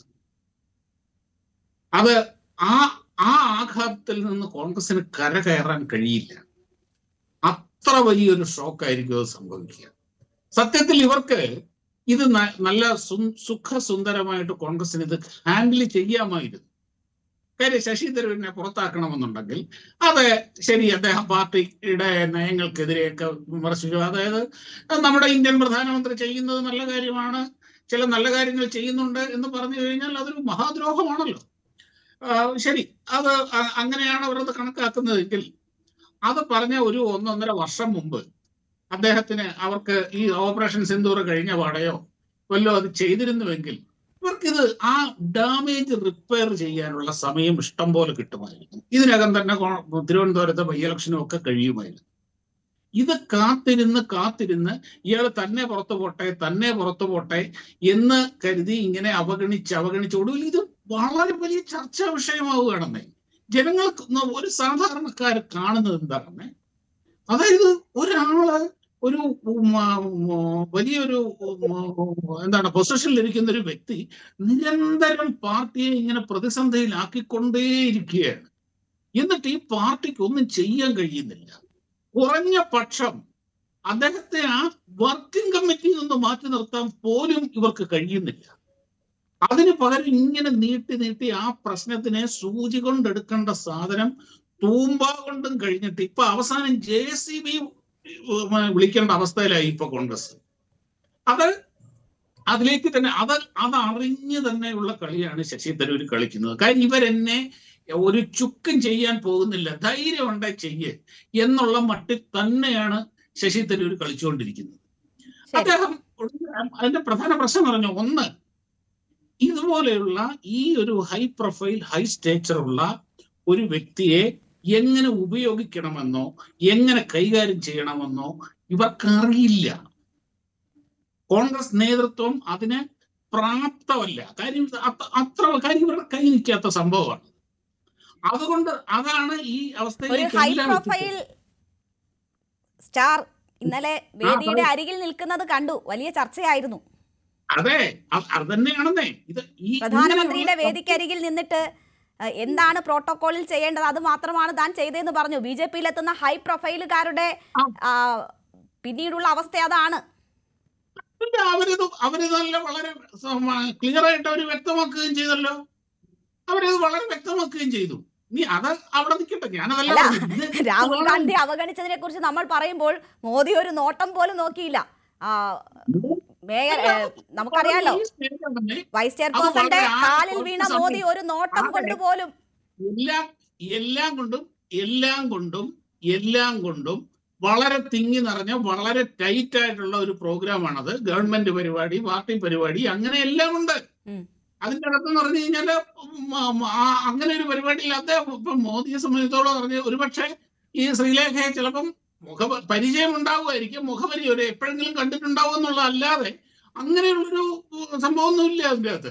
തീർച്ചയായും. എന്തായാലും ഞാൻ തരൂരിനെയും ശ്രീലേഖയും കൂട്ടിക്കെട്ടിയതല്ല, പക്ഷേ രണ്ടും തിരക്കുള്ള വേദികളായിരുന്നു. ഒരുപക്ഷെ ആ വേദിയിലേക്ക് ഉള്ളതിനേക്കാൾ കൂടുതൽ പ്രോട്ടോകോളിന്റെ നിയന്ത്രണം ഒന്നും ഇല്ലാത്തത് കൊണ്ട് അതിനേക്കാൾ കൂടുതൽ ആളുകൾ രാഹുൽ വന്ന വേദിയിലുണ്ടായിരുന്നു. പക്ഷേ ഈ ഓരോ അവര് പറഞ്ഞു, ഞാനൊരു പ്രൊഫഷണൽ രാഷ്ട്രീയക്കാരി അല്ല, അതായത് ഞാൻ അങ്ങോട്ട് ചെന്ന് അങ്ങോട്ട് പോകാൻ പാടില്ല, അല്ലെങ്കിൽ ഇടിച്ചു കയറി പോകാൻ പാടില്ല എന്നുള്ളതാണ് അവർ പഠിച്ചത്. എന്തായാലും ഹൈ പ്രൊഫൈലുകാരുടെ കാര്യം പറഞ്ഞപ്പോൾ ആ വേദിയിൽ ഒരു സാഹചര്യം ഞാൻ സന്ദർഭവശാൽ കൂട്ടിച്ചേർത്തു എന്നേ ഉള്ളൂ. ഞാൻ താങ്കളിലേക്ക് വരാം. എന്തായാലും താങ്കൾ പറഞ്ഞതിന്റെ ക്രക്സ് എനിക്ക് മനസ്സിലായത്, എന്തെങ്കിലും ഒരു നടപടി ഒന്ന് എടുത്തൂടെ എന്ന് ചോദിച്ചു എന്നാണ് എനിക്ക് തോന്നുന്നത്. അങ്ങനെ ഒരു അവസരം കിട്ടിയാൽ അത് ശ്രീകുമാർ അതിന് മറുപടി പറയുമായിരിക്കും. ഞാൻ താങ്കളിലേക്ക് തിരിച്ചെത്താം. ഇപ്പോൾ നമുക്കൊപ്പം ലാൽകുമാർ കൂടി ചേരുകയാണ്.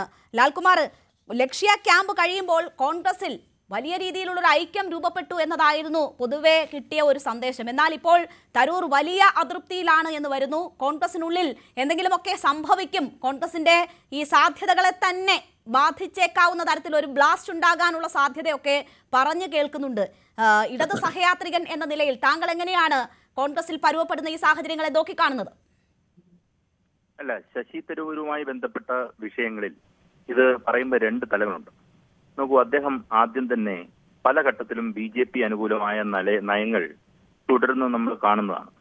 അത് ഒരു ഇടതുപക്ഷ സഹയാത്രികൻ എന്നുള്ള നിലയിൽ, ഇടതുപക്ഷ രാഷ്ട്രീയം ഉയർത്തിപ്പിടിക്കുന്ന ഒരാള് എന്നുള്ള നിലയിൽ ഒരു കാരണവശാലും ഒരു കോൺഗ്രസ്സുകാരൻ BJP അനുഭാവപൂർവമായ സ്റ്റേറ്റ്മെന്റുകൾ പറയുന്നതിനോട് ഒരിക്കലും അംഗീകരിക്കാൻ എനിക്ക് പറ്റില്ല. അതുകൊണ്ട് തന്നെ ആ വിഷയങ്ങളിലെല്ലാം ശശി തരൂരിനെ തള്ളി പറഞ്ഞേ മതിയാവും. നോക്കൂ, ഓപ്പറേഷൻ സിന്ദൂറുമായി ബന്ധപ്പെട്ട് അദ്ദേഹം ഒരു കോമൺ നിലപാടെടുത്തു, അല്ലെങ്കിൽ രാഷ്ട്രത്തിന്റെ ഗവൺമെന്റിന്റെ നിലപാടിന് അനുകൂലമായി നിന്നു. നമ്മളെല്ലാവരും ഗവൺമെന്റിന് അനുകൂലമായ നിലപാട് തന്നെയാണ് നിന്നത്. ശശി തരൂർ ഇച്ചിരുടെ വോക്കലായി എന്ന് മാത്രമേ ഉള്ളൂ. നമ്മൾ ഇവിടെ പറയുന്നത് ശശി തരൂർ ഒരു ഇന്റർനാഷണൽ ഫിഗർ ആയതുകൊണ്ട് അദ്ദേഹത്തിന് കൂടുതൽ ആൾക്കാർ കേൾക്കുന്നു. ഞാൻ പറഞ്ഞതും ഷാബു പ്രസാദ് പറഞ്ഞതും അതിൽ നിന്ന് വ്യത്യസ്തമായി ഒന്നും ശശി തരൂർ പറഞ്ഞിട്ടില്ല. നമ്മളെല്ലാം നമ്മുടെ ശബ്ദം ചെറുതാണെങ്കിൽ അല്ലെങ്കിൽ കേൾക്കുന്ന ആൾക്കാരുടെ എണ്ണം കുറവാണെങ്കിലും നമ്മൾ പറഞ്ഞേക്കുന്ന ഒരേ കാര്യങ്ങളാണ് ഓപ്പറേഷൻ സിന്ദൂറുമായി ബന്ധപ്പെട്ട കാര്യങ്ങൾ. കാര്യം എന്താണ്? അത് ഓപ്പറേഷൻ സിന്ദൂർ ഈ രാജ്യത്തിന്റെ ഒരു ആവശ്യമായിരുന്നു, അതിനനുസരിച്ച് രാജ്യം പ്രതികരിച്ചതാണ്. നമുക്കത് അവിടെ നിർത്താം.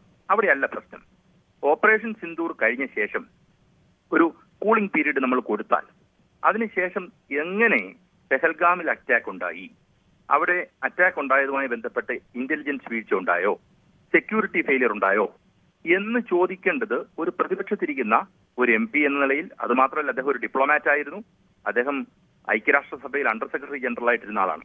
അങ്ങനെയുള്ള ഒരാള് ഈ പറയുന്ന ഭരണപക്ഷത്തിനെതിരെ ഈ വിഷയം പാകിസ്ഥാനിൽ നിന്ന് നമ്മളോട് കാണിച്ച വൃത്തികേടിനുള്ള പ്രതികരണത്തിന് നമ്മൾ ഒരുമിച്ച് നിൽക്കുമ്പോഴും നമ്മുടെ ഭാഗത്ത് ന്യൂനതകൾ സംഭവിച്ചിട്ടുണ്ടോ എന്നുള്ള ചോദ്യം ഉയർത്താൻ ഇവിടുത്തെ പ്രതിപക്ഷ കക്ഷിക്ക് ബാധ്യതയുണ്ട്. ആ ബാധ്യത അദ്ദേഹം നിറവേറ്റിയതായി കാണുന്നില്ല എന്നാണ് അദ്ദേഹം പറയുന്നത്. എന്താ, ഞാൻ എന്റെ രാജ്യത്തോടൊപ്പം നിന്നു. അപ്പൊ അടുത്ത ചോദ്യം, ആരാണ് ഈ രാജ്യത്തോടൊപ്പം, രാജ്യത്തിന്റെ സർക്കാരിനോടൊപ്പം നിൽക്കാഞ്ഞത്? അടുത്ത് കഴിഞ്ഞൊരു ചോദ്യം, അത് ചോദിക്കേണ്ടത് പ്രതിപക്ഷത്തിന്റെ ആവശ്യമാണ്, ഈ രാജ്യത്തിന്റെ ആവശ്യമാണ്, ജനാധിപത്യത്തിന്റെ ആവശ്യമാണ്. സെക്യൂരിറ്റി ലാപ്സ് ഉണ്ടായിട്ടുണ്ടോ എന്നുള്ളത് അറിയണ്ടേ നമ്മുടെ സർക്കാർ? ഇന്നലെയും അദ്ദേഹം അതിന് മറുപടി നൽകിയിട്ടുണ്ട്. ഇന്ത്യ മരിച്ചാൽ ആര് ജീവിക്കും എന്ന നെഹ്റുവിന്റെ ചോദ്യം ഉന്നയിച്ചുകൊണ്ടാണ് അദ്ദേഹം അതിന് മറുപടി പറയുന്നത്. രാജ്യ താല്പര്യത്തിനൊപ്പം നിൽക്കുക എന്നതായിരുന്നു ആ സമയത്ത് ചെയ്യേണ്ടിയിരുന്നത്. അതാണ് താൻ ചെയ്തത്. അതിൽ മാത്രം റിഗ്രറ്റ്സ് ഇല്ല, തിരുത്തില്ല. എന്താ, അതല്ലല്ലോ രേണു, ഞാൻ പറയുന്നത് അതല്ലല്ലോ. ഇന്ത്യ മരിച്ചാൽ നമ്മൾ ശശി തരൂർ മാത്രമാണോ ഇല്ലാത്തത്? നമ്മളും ഇല്ലല്ലോ. ഉണ്ടോ? ഈ രാജ്യത്തിന് എന്തെങ്കിലും സംഭവിച്ചെന്ന് ഞാനോ രേണുവോ ഷാബു പ്രസാദോ ആരെങ്കിലും ഉണ്ടോ? ഇല്ല. പക്ഷെ അത് കഴിഞ്ഞൊരു കൂളിംഗ് പീരീഡ് കഴിഞ്ഞ ശേഷം നമുക്ക് ലാപ്സ് ഉണ്ടായിട്ടുണ്ടോ എന്നുള്ള ചോദ്യം ചോദിക്കാൻ നമ്മൾ പ്രതിജ്ഞാബദ്ധരാണ്. ആ ചോദ്യം പ്രതിപക്ഷം ചോദിക്കേണ്ടതാണ്. ഇവിടുത്തെ CPM ചോദിച്ചു, കോൺഗ്രസ് ചോദിച്ചു, അങ്ങനെയുള്ള ആൾക്കാർ ചോദിച്ചു. അതിൽ ശശി തരൂർ എന്തുകൊണ്ടില്ല എന്ന് ചോദിച്ചാൽ അദ്ദേഹത്തിന് അധിക വിധേയത്വം BJP-യുമായി ഉണ്ട് എന്ന് നമുക്ക് തോന്നുന്നു. അത് ഈ പറയുന്ന നോക്കൂ, പെഹൽഗാമും അല്ലെങ്കിൽ ഓപ്പറേഷൻ സിന്ദൂറുമായി ബന്ധപ്പെട്ട് മാത്രം ഉരുത്തിരിഞ്ഞു വന്നൊരു വിഷയമല്ല. അതിനു മുമ്പ് പല ഘട്ടങ്ങളിലും നമ്മൾ തന്നെ എത്രയോ ചർച്ച നടത്തിയിട്ടുണ്ട്. ശശി തരൂർ BJP അനുഭാവ നയം എടുക്കുന്നത്, അങ്ങനെ അനുഭാവപൂർവമായ നയം എടുക്കുന്നതിനെ നമ്മൾ വിമർശിച്ചിട്ടുണ്ട്. അതവിടെ നിൽക്കട്ടെ. അത് ആ BJP-യും അല്ലെങ്കിൽ ഈ പറയുന്ന നാഷണൽ പൊളിറ്റിക്സിന്റെ ഒരു കാരാപ്പേസിൽ നിന്ന് ഞാൻ പറഞ്ഞു എന്നുള്ളതാണ്. അടുത്ത വിഷയം ഇതുമായി ബന്ധപ്പെട്ട് ചേർന്ന് നിൽക്കുന്നത്, ഈ രീതിയിലും ഇപ്പൊ BJP-ക്ക് അനുകൂലമായ ഈ പെഹൽഗാം വിഷയം കഴിഞ്ഞ എത്രയോ വിഷയത്തിൽ അദ്ദേഹം പ്രതികരിച്ചു. അപ്പോഴും അദ്ദേഹം കോൺഗ്രസ് വർക്കിംഗ് കമ്മിറ്റി തന്നെ ഇരിക്കുന്നു.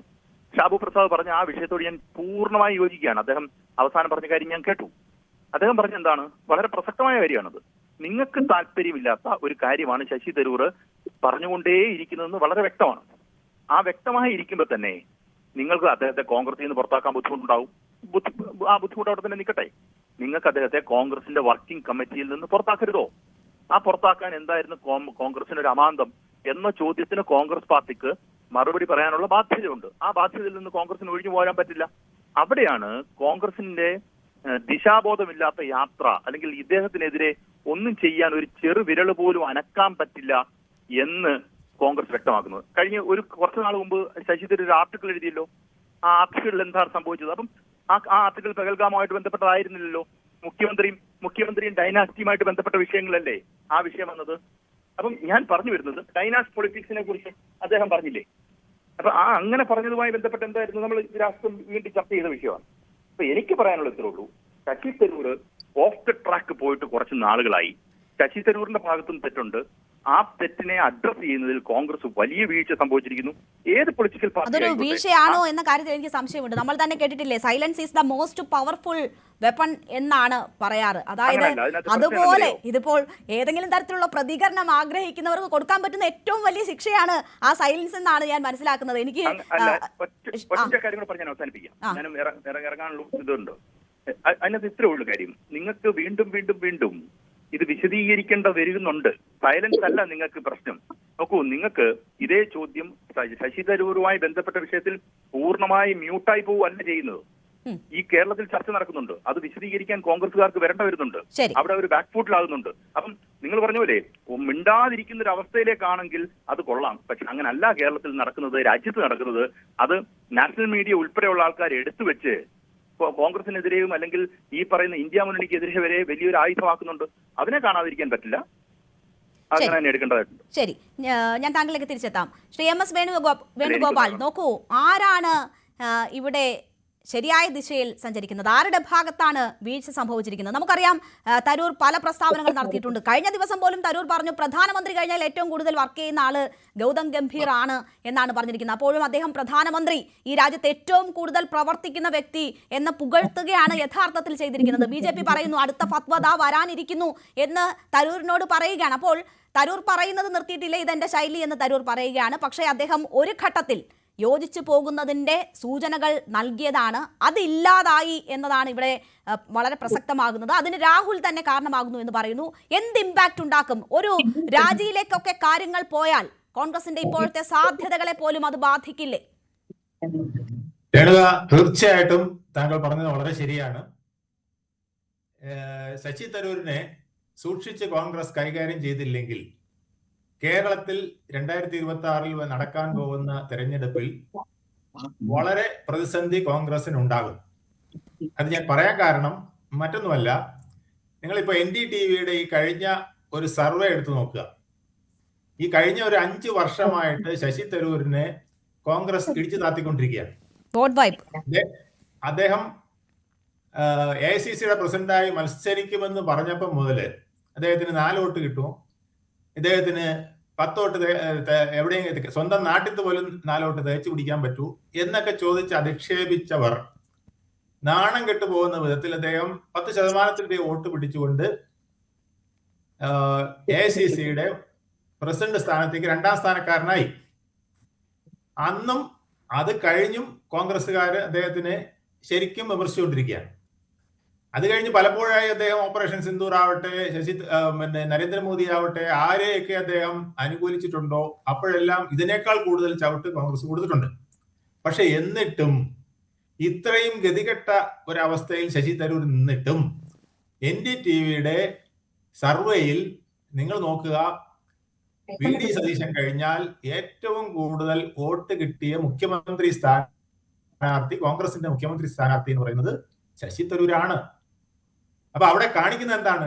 പാർട്ടിക്കാര് കൊഞ്ഞനെ കുത്തിയാലും പാർട്ടി പ്രവർത്തകര് കാല് വലിച്ചാലും ശശി തരൂരിനെ കേരളത്തിലെ ജനങ്ങളുടെ ഇടയിൽ ഒരു പിന്തുണയുണ്ട്, അപ്രമാദിത്വമുണ്ട്. അദ്ദേഹം ഒരു ഉന്നത സ്ഥാനത്ത് വരണമെന്ന് നിഷ്പക്ഷരായ അല്ലെങ്കിൽ നല്ലതിനെ, നല്ല ആൾക്കാരെ, നല്ല വ്യക്തിത്വങ്ങളെ വിശ്വസിക്കുന്ന കേരളത്തിലെ ജനതയ്ക്ക് വലിയ താല്പര്യമുണ്ട്. ഇവിടെ പലരും പറയുകയുണ്ടായി ശശി തരൂർ, എനിക്ക് മുൻപ് സംസാരിച്ച മിക്കവരും പറഞ്ഞു ശശി തരൂർ വിശ്വപൗരനാണ്. അതെല്ലാവരും സമ്മതിക്കുന്നുണ്ട്. പക്ഷെ വിശ്വപൗരനെ, പ്രത്യേകിച്ച് കോൺഗ്രസ്സുകാർ, വിശ്വപൗരനെ നിങ്ങൾ സങ്കുചിത കക്ഷി രാഷ്ട്രീയക്കാരനായിട്ട് തരം താഴ്ത്തരുത്. വിശ്വപൗരനെ ആണെന്ന് പറയുകയും വിശ്വപൗരനായിട്ട് അദ്ദേഹത്തെ കാണാതിരിക്കുകയും അദ്ദേഹത്തെ സങ്കുചിത കക്ഷി രാഷ്ട്രീയത്തിന്റെ വക്താവായിട്ട് കാണുകയും ചെയ്യുമ്പോൾ നിങ്ങൾക്ക് അവിടെ ബാലൻസ് തെറ്റിപ്പോവും. ശശി തരൂർ അല്പം അസ്വസ്ഥനും ആകും. നമുക്ക് നോക്കാം, 2009 മുതൽ തിരുവനന്തപുരത്ത് നിന്ന് 4ാം തവണയാണ് ഇപ്പോൾ അദ്ദേഹം പാർലമെന്റിലേക്ക് ജയിക്കുന്നത്. ഞാൻ തിരുവനന്തപുരത്ത് ഉള്ള ആളാണ്. തിരുവനന്തപുരത്ത് ഒരു 30 വർഷക്കാലമായിട്ട് റെസിഡൻസ് അസോസിയേഷന്റെ താഴെത്തട്ടിലുള്ള ആളുകളെ മുഴുവൻ ബന്ധപ്പെട്ട് നിൽക്കുന്ന ഒരു ഫെഡറേഷന്റെ പ്രസിഡന്റും സെക്രട്ടറിയും ഒക്കെ ആയിട്ട് കുറെ നാൾ പ്രവർത്തിച്ചാണ്. എനിക്ക് അവിടുത്തെ താഴെത്തട്ടിലുള്ള മുഴുവൻ റെസിഡൻസ് അസോസിയേഷൻകാരെ അറിയാം. അത്രയും വർഷത്തെ പരിചയമുണ്ട്. തിരുവനന്തപുരത്ത് ശശി തരൂർ എന്ന വ്യക്തി ഇല്ലായിരുന്നെങ്കിൽ കോൺഗ്രസിന്റെ മറ്റാര് തന്നെ തിരുവനന്തപുരത്ത് നിന്ന് മത്സരിച്ചിരുന്നെങ്കിലും ഇവിടെ താമര 2ഓ 3ഓ വിരിഞ്ഞ് അസംബ്ലിയിൽ പാർലമെന്റിൽ എത്തിയത്. ശ്രീ O രാജഗോപാൽ ഇവിടെ തോറ്റതും ശ്രീ രാജീവ് ചന്ദ്രശേഖർ ഇവിടെ മുട്ടുകുത്തിയതും ഈ ശശി തരൂർ എന്ന ഒരു വ്യക്തിത്വത്തിന്റെ ഒരു പ്രത്യേക പരിഗണന ഇവിടുത്തെ വോട്ടർമാർ കൊടുത്തത് കൊണ്ടാണ് എന്നുള്ളത് നമ്മൾ മറക്കരുത്. ഇനി ഇതൊക്കെ പോട്ടെ, ശശി തരൂരിന്റെ കൂറിനെ കുറിച്ചാണ് പറയുന്നത്. പാർട്ടി കൂറ് വേണമെന്നാണല്ലോ പറയുന്നത്. ഈ പാർട്ടി കൂറിനെ കുറിച്ച് നമുക്ക് നോക്കാം. 2009 ഇതുപോലെ വിശ്വപൗര സ്ഥാനത്ത് നിന്ന് അദ്ദേഹം താഴെ ഇറങ്ങി വന്ന് കോൺഗ്രസിൽ അംഗത്വം എടുത്തപ്പോൾ ശ്രീമതി സോണിയാഗാന്ധിയും അതുപോലെ തന്നെ മൻമോഹൻ സിംഗും അദ്ദേഹത്തിന് വലിയ പ്രാധാന്യം കൊടുത്തിരുന്നു. അദ്ദേഹത്തിനെ MP ആക്കാനായിട്ട് ഇവിടെ നിന്ന് മത്സരിപ്പിച്ചു. അത് കഴിഞ്ഞ് MP ആയപ്പോൾ അദ്ദേഹത്തിന് മന്ത്രിസ്ഥാനം കേന്ദ്രത്തിൽ കൊടുത്തു, എല്ലാം ചെയ്തു. അദ്ദേഹത്തിന് ആവശ്യം പോലെ സംസാരിക്കാനുള്ള അവസരങ്ങൾ കൊടുത്തിരുന്നു. സോണിയാഗാന്ധിയെ അദ്ദേഹം ബഹുമാനപൂർവ്വമാണ് കണ്ടിട്ടുള്ളത്. മൻമോഹൻ സിംഗിനെ വളരെ ബഹുമാനപൂർവ്വമാണ് കണ്ടിട്ടുള്ളത്. പക്ഷെ 2014 ശേഷം പിക്ചർ മാറി. അദ്ദേഹത്തിന് അപ്പൊ ഈ ആള് അധികം വളരുന്നു. കോൺഗ്രസിൽ ഒരു കുഴപ്പമുണ്ട്, അധികം വളർന്നാൽ ഈ പ്രൊഫ്യൂസസിന്റെ കട്ടില് പോലെയാണ്. ഒന്നുകിൽ തല അല്ലെങ്കിൽ കാൽ അവർ വെട്ടി ഒന്ന് ചുരുക്കി AICCക്ക് അകത്ത് നിൽക്കുന്ന ഒരു ഫ്രെയിമിനകത്താക്കും. അതിന് അപവാദം ഉള്ളത് ഗാന്ധി കുടുംബത്തിലുള്ളവർക്ക് മാത്രമാണ്. അവർക്ക് എത്ര വേണോ വളരാം, ബാക്കിയുള്ളവരെ ആര് വളർന്നാലും ഈ വിധത്തിൽ വെട്ടും. ശരി. ഇതുകൊണ്ടാണ് പലപ്പോഴും ശശി തരൂരിന് ഇത്തരം അബദ്ധം പറ്റിയിരിക്കുന്നത്. ശശി തരൂർ പക്ഷേ അത് കഴിഞ്ഞിട്ട് 2019 അദ്ദേഹം പ്രത്യേകിച്ച് 3ാമത്തെ തവണ ഞാൻ പാർലമെന്റിലേക്ക് പോകുമ്പോൾ എന്നെ പ്രതിപക്ഷ നേതാവായിട്ടെങ്കിലും എടുക്കും. അതുവരെ അദ്ദേഹം അച്ചടക്കത്തോടെ നിന്ന് 2014-19 അദ്ദേഹം അച്ചടക്കത്തോടു കൂടി തന്നെയാണ് നിന്നത്, മര്യാദക്കാരനായിട്ടാണ് നിന്നത്. എല്ലാം ശരി തന്നെയാണ്. തീർച്ചയായും ഏറ്റവും അവസാനം ഓപ്പറേഷൻ സിന്ദൂറിന്റെ ലിസ്റ്റ് കൈമാറുമ്പോൾ അതിൽ പോലും തരൂരിന്റെ ഇത് മാത്രം ഞാൻ ഒന്ന് പറഞ്ഞോട്ടെ. ഈ ഒരു പ്രധാനപ്പെട്ട കാര്യമാണ്. അദ്ദേഹത്തിന് പകരം അതിരഞ്ജൻ ചൗധരിയാണ് എടുത്തത് എന്ന് മാത്രമല്ല, അദ്ദേഹത്തിന് ഈ ശശി തരൂരിന്റെ ഒരു പകുതി പെർഫോമൻസ് പോലും പാർലമെന്റിൽ നടത്താൻ കഴിഞ്ഞില്ല. കോൺഗ്രസിന്റെ വക്താവായിട്ട്, കോൺഗ്രസിന്റെ പ്രതിപക്ഷ നേതാവായിട്ട് ഷൈൻ ചെയ്യാൻ കഴിഞ്ഞില്ല എന്നുള്ളതല്ലേ സത്യം. തീർച്ചയായും ആ ഒരു അവഗണന ഉണ്ടായെന്ന് മാത്രമല്ല, പിന്നെ പാർലമെന്റിൽ നിങ്ങൾ നോക്കൂ, പാർലമെന്റിൽ നല്ല പിന്നെ എവിടെ ശശി തരൂരിന് പ്രസംഗിക്കാൻ അവസരമുണ്ടോ ആ അവസരങ്ങളെല്ലാം നിഷേധിക്കുകയോ അല്ലെങ്കിൽ അദ്ദേഹത്തെ കൊച്ചാക്കി നിർത്തുക. അർഹതപ്പെട്ട സ്ഥാനങ്ങൾ തരൂരിന് നിഷേധിക്കുന്നത് തുടരുമ്പോൾ തരൂർ എങ്ങനെ മിണ്ടാതിരിക്കുമെന്നൊരു ചോദ്യമുണ്ട്. ഒറ്റ വാക്ക്, അതായത് ഇപ്പോഴത്തെ ഘട്ടത്തിൽ ഈ NDTVയുടെ തെരഞ്ഞെടുപ്പ് സർവേയിൽ വന്ന ഒരു പ്രധാനപ്പെട്ട കാര്യമുണ്ട്. 45% ജനങ്ങൾ കോൺഗ്രസ് അധികാരത്തിൽ, ഭൂരിപക്ഷം ജനങ്ങളും കോൺഗ്രസ് അധികാരത്തിൽ വരാൻ സാധ്യതയുണ്ടെന്ന് തന്നെയാണ് പറഞ്ഞത്. VD സതീശനായിരിക്കും മുഖ്യമന്ത്രി എന്നുമാണ് പറഞ്ഞത്. പക്ഷെ അവർ എടുത്തു പറഞ്ഞ 45% പേര് എടുത്തു പറഞ്ഞ ഒരു കാര്യമുണ്ട്, കോൺഗ്രസിലെ ഗ്രൂപ്പിസം വന്നാൽ ഇത് എങ്ങനെ മറിയുമെന്നറിയില്ല.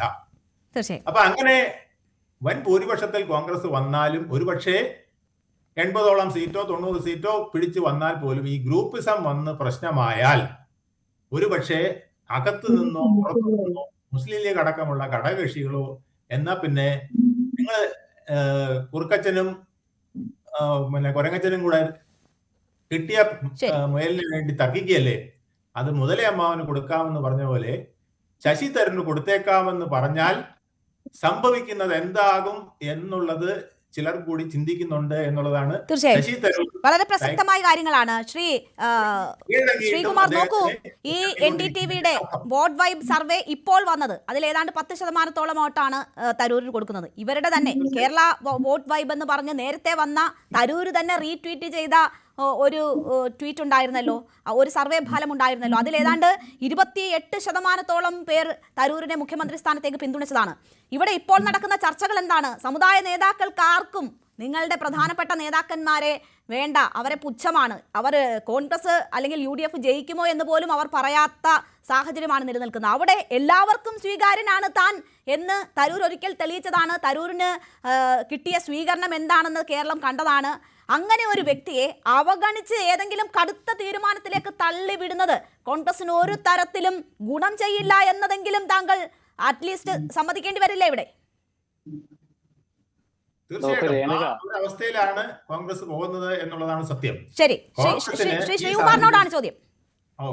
ശരി, നോക്കൂ ശ്രീമതി രേണുക, ഈ ശശി തരൂരിനെ കുറിച്ച് ഇവിടെ ആളുകൾ പറയുന്നതൊക്കെ അദ്ദേഹത്തെ കുറിച്ച് അവർക്ക് തന്നെ ഒരു സ്ഥലത്ത് ശശി തരൂരിനെ കോൺഗ്രസ് ഉൾക്കൊള്ളില്ലെന്ന് പറയുന്നു, മറുഭാഗത്ത് ശശി തരൂരിനെ വർക്കിംഗ് കമ്മിറ്റിയിൽ നിന്നും എന്തുകൊണ്ട് മാറ്റുന്നില്ലെന്ന് പറയുന്നു, അദ്ദേഹത്തെ തിരുവനന്തപുരത്ത് മത്സരിപ്പിച്ചില്ലായിരുന്നെങ്കിൽ താമര വിരിയെന്ന് പറയുന്നു. ഇതിന്റെയൊക്കെ അർത്ഥം എന്താ? ശശി തരൂരിനെ കോൺഗ്രസ് കാര്യമായിട്ട് തന്നെ പരിഗണിച്ചു. തിരുവനന്തപുരത്ത് ശശി തരൂരിനോട് മത്സരിക്കാൻ പറഞ്ഞത് എന്തുകൊണ്ടാണെന്ന് വെച്ചാൽ അവിടെ BJPയെ തോൽപ്പിക്കാനാണ്. അവിടെ ശശി തരൂർ ജയിച്ചു. പക്ഷെ ആ ശശി തരൂർ ഡൽഹിയിൽ പോയിട്ട് BJPയുടെ ഗവൺമെന്റിന്റെ ചില നയങ്ങളെ പുകഴ്ത്തുമ്പോൾ കോൺഗ്രസ് ഇഷ്ടപ്പെടില്ല. അത് എല്ലാ പാർട്ടിയിലും ഉള്ളതാണ്. അതായത് ഇവിടെ ശ്രീ ഷാബു പ്രസാദ് പറഞ്ഞല്ലോ, ശശി തരൂരിന്റെ കാര്യത്തെ കുറിച്ച് പറഞ്ഞപ്പോ അദ്ദേഹം ഒരു കാര്യം മറന്നുപോയി. അതായത് BJPയുടെ നരേന്ദ്രമോദി 2014 അധികാരത്തിൽ എത്തുമ്പോൾ അദ്വാനിയെയും അതുപോലെ മുരളി മനോഹർ ജോഷിയും ഒക്കെ മാർഗനിർദ്ദേശക മണ്ഡൽ എന്ന് പറഞ്ഞ് മാറ്റി നിർത്തി, അറിയാമല്ലോ. അപ്പൊ അത് അങ്ങനെയൊക്കെ രാഷ്ട്രീയത്തിൽ പലതും സംഭവിക്കും. പക്ഷെ കോൺഗ്രസ് എന്തുകൊണ്ടാ ശശി തരൂരിനെ വർക്കിംഗ് കമ്മിറ്റിയിൽ നിന്ന് മാറ്റാത്ത? എന്തുകൊണ്ടാ? ശശി തരൂരിന് കോൺഗ്രസിന് ആവശ്യമാണ്. പക്ഷെ ശശി തരൂർ കോൺഗ്രസിന്റെ നിലപാടുകൾക്കും നയങ്ങൾക്കും എതിരായി പറയുന്നുണ്ട്. അപ്പോൾ അദ്ദേഹത്തോട് വിളിച്ച് തിരുത്താൻ പറയാറുണ്ട്. ചിലപ്പോൾ അദ്ദേഹം തിരുത്താൻ, ചിലപ്പോൾ തിരുത്തില്ല. അപ്പൊ അദ്ദേഹത്തെ കോൺഗ്രസിൽ നിന്നും വർക്കിംഗ് കമ്മിറ്റിയിൽ നിന്ന് മാറ്റിയാൽ എന്താ പറയാ? ശശി തരൂരിനെ കോൺഗ്രസ് തഴഞ്ഞു. ഈ പ്രശ്നങ്ങളൊക്കെ ഉണ്ടായിട്ടും ശശി തരൂരിനെ രണ്ടാമതും കോൺഗ്രസിന്റെ വിദേശകാര്യ പാർലമെന്ററി സമിതിയിൽ കോൺഗ്രസ് നോമിനേറ്റ് ചെയ്തിട്ടുണ്ട്. ഇപ്പോഴും ശശി തരൂരാണ് അതിന്റെ ആ ഭാഗത്തുള്ളത്. ശശി തരൂരിനാണ് അവിടെ സംസാരിക്കുന്നത്. ശശി തരൂർ കോൺഗ്രസിന്റെ ലിസ്റ്റിൽ പെടാതെ ഈ ഓപ്പറേഷൻ സിന്ദൂർ വിശദീകരിക്കാൻ വിദേശത്ത് പോയിട്ടും ശശി തരൂരിനെ കോൺഗ്രസ് ഉൾക്കൊണ്ടു. ഇനി അതുമാത്രമല്ല, ശശി തരൂരെ ആ ലിസ്റ്റിൽ ഏറ്റവും ആദ്യം വരേണ്ടുന്ന പേരായിരുന്നു, അതായിരുന്നു നേരത്തെ ഞാൻ സൂചിപ്പിക്കാൻ ശ്രമിച്ചത്. അല്ല, ആദ്യം അദ്ദേഹത്തിന്റെ അത് BJP-ക്കാര് ശശി തരൂരിന്റെ പേര്, കോൺഗ്രസിന്റെ പേര് മാറ്റിയിട്ട് BJP ശശി തരൂരിനെ ഉൾപ്പെടുത്തി. അപ്പൊ കോൺഗ്രസ് തന്നെ എതിർക്കില്ലേ? എന്താ സംശയം ആ കാര്യത്തില്? ഒരു രാഷ്ട്രീയ പാർട്ടിയുടെ നേതാവിനെ, ഒരു രാഷ്ട്രീയ പാർട്ടിയുടെ പ്രതിനിധിയെ മറ്റൊരു രാഷ്ട്രീയ പാർട്ടി അവർക്ക് താല്പര്യമുള്ള രീതിയിൽ ഏതെങ്കിലും രീതിയിൽ സ്വാധീനിക്കാൻ ശ്രമിച്ചാൽ ആ പാർട്ടി എതിർക്കും. അത് എല്ലാ പാർട്ടികളും എതിർക്കും. ശ്രീ ശ്രീകുമാർ, താങ്കൾ പറയുന്നതൊക്കെ സമ്മതിച്ചു. ഒരുപാട് തവണ തരൂർ പ്രതിസന്ധിയിലാക്കിയിട്ടുണ്ട് പാർട്ടിയെ. ആ ഘട്ടത്തിലൊന്നും ഒരു വാക്കുകൊണ്ട് പോലും പ്രതികരിക്കാൻ തയ്യാറാകാതിരുന്ന നേതാക്കൾ തരൂരിനെ വയനാട്ടിൽ വിളിച്ചു വരുത്തി കൈകൊടുത്ത് ഫോട്ടോഷൂട്ട് നടത്തി അതിനുശേഷം പൊതുവേദിയിൽ കൊണ്ട് നിർത്തി രാഹുൽ ഗാന്ധി മൈൻഡ് ചെയ്യാത്ത ആളാക്കി മാറ്റി. അത് വന്നതൊരു വീഴ്ചയാണ്. അത് സംഭവിച്ചില്ലായിരുന്നുവെങ്കിൽ താങ്കൾ ഈ പറയുന്നതൊക്കെ കേൾക്കുമ്പോൾ ആൾക്കാർക്ക് തോന്നിയേനെ ശരിയാണ്, തരൂർ ഇങ്ങനെ ചെയ്യാൻ പാടില്ലായിരുന്നു. പക്ഷേ എല്ലാം പറഞ്ഞു കോംപ്രമൈസ് ആക്കി, കോംപ്ലിമെന്റ് ആക്കി കഴിഞ്ഞിട്ട് ഈ ഒരു വലിയ വേദിയിൽ കൊണ്ടുവന്നിട്ട് രാഹുൽ ഗാന്ധിയെ പോലെ ഒരാൾ അദ്ദേഹത്തെ മെൻഷൻ ചെയ്യുന്നില്ല, അദ്ദേഹത്തിനെ മൈൻഡ് ചെയ്യുന്നില്ല, അദ്ദേഹത്തെ പ്രസംഗവേദിയിൽ മറ്റുള്ളവരുടെ പേര് പറയുമ്പോൾ പറയുന്നില്ല. ഇതൊക്കെ ഒരു അവഗണനയാണ്. അദ്ദേഹത്തിന് ഇൻസൾട്ടഡ് ആയിട്ട് തോന്നിയിട്ടുണ്ടാകാം. അതായത് നോക്കൂ, ഞാൻ പറഞ്ഞല്ലോ, ശശി തരൂരല്ലേ പരാതി പറയണ്ടേ? നമ്മൾ ഊഹിച്ചെടുക്കുകയല്ലേ ശ്രീമതി രേണുക? രാഹുൽ ഗാന്ധി ശശി തരൂരിന് കൈ കൊടുത്തില്ല. അതൊന്നും രാഷ്ട്രീയത്തിലെ, അതൊക്കെ ചെറിയ ചെറിയ കാര്യങ്ങളാ. അതൊന്നും അല്ല രാഷ്ട്രീയത്തിലെ കാര്യങ്ങള്. രാഷ്ട്രീയത്തിൽ ശശി തരൂരിന്റെ നിലപാടുകളാ വിഷയം.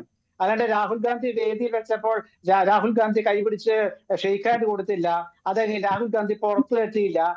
ഇങ്ങനെ നാടകം കളിക്കാൻ രാഹുൽ ഗാന്ധിക്ക് അറിയാൻ കഴിഞ്ഞിട്ടല്ല, ശശി തരൂരിനെ കെട്ടിപ്പിടിക്കാൻ അറിയാൻ കഴിഞ്ഞിട്ടൊന്നും അല്ല. അതല്ല കോൺഗ്രസിന്റെ കാര്യം. കോൺഗ്രസിനെ സംബന്ധിച്ചിടത്തോളം തുല്യരായ ഒരുപാട് നേതാക്കളുണ്ട്.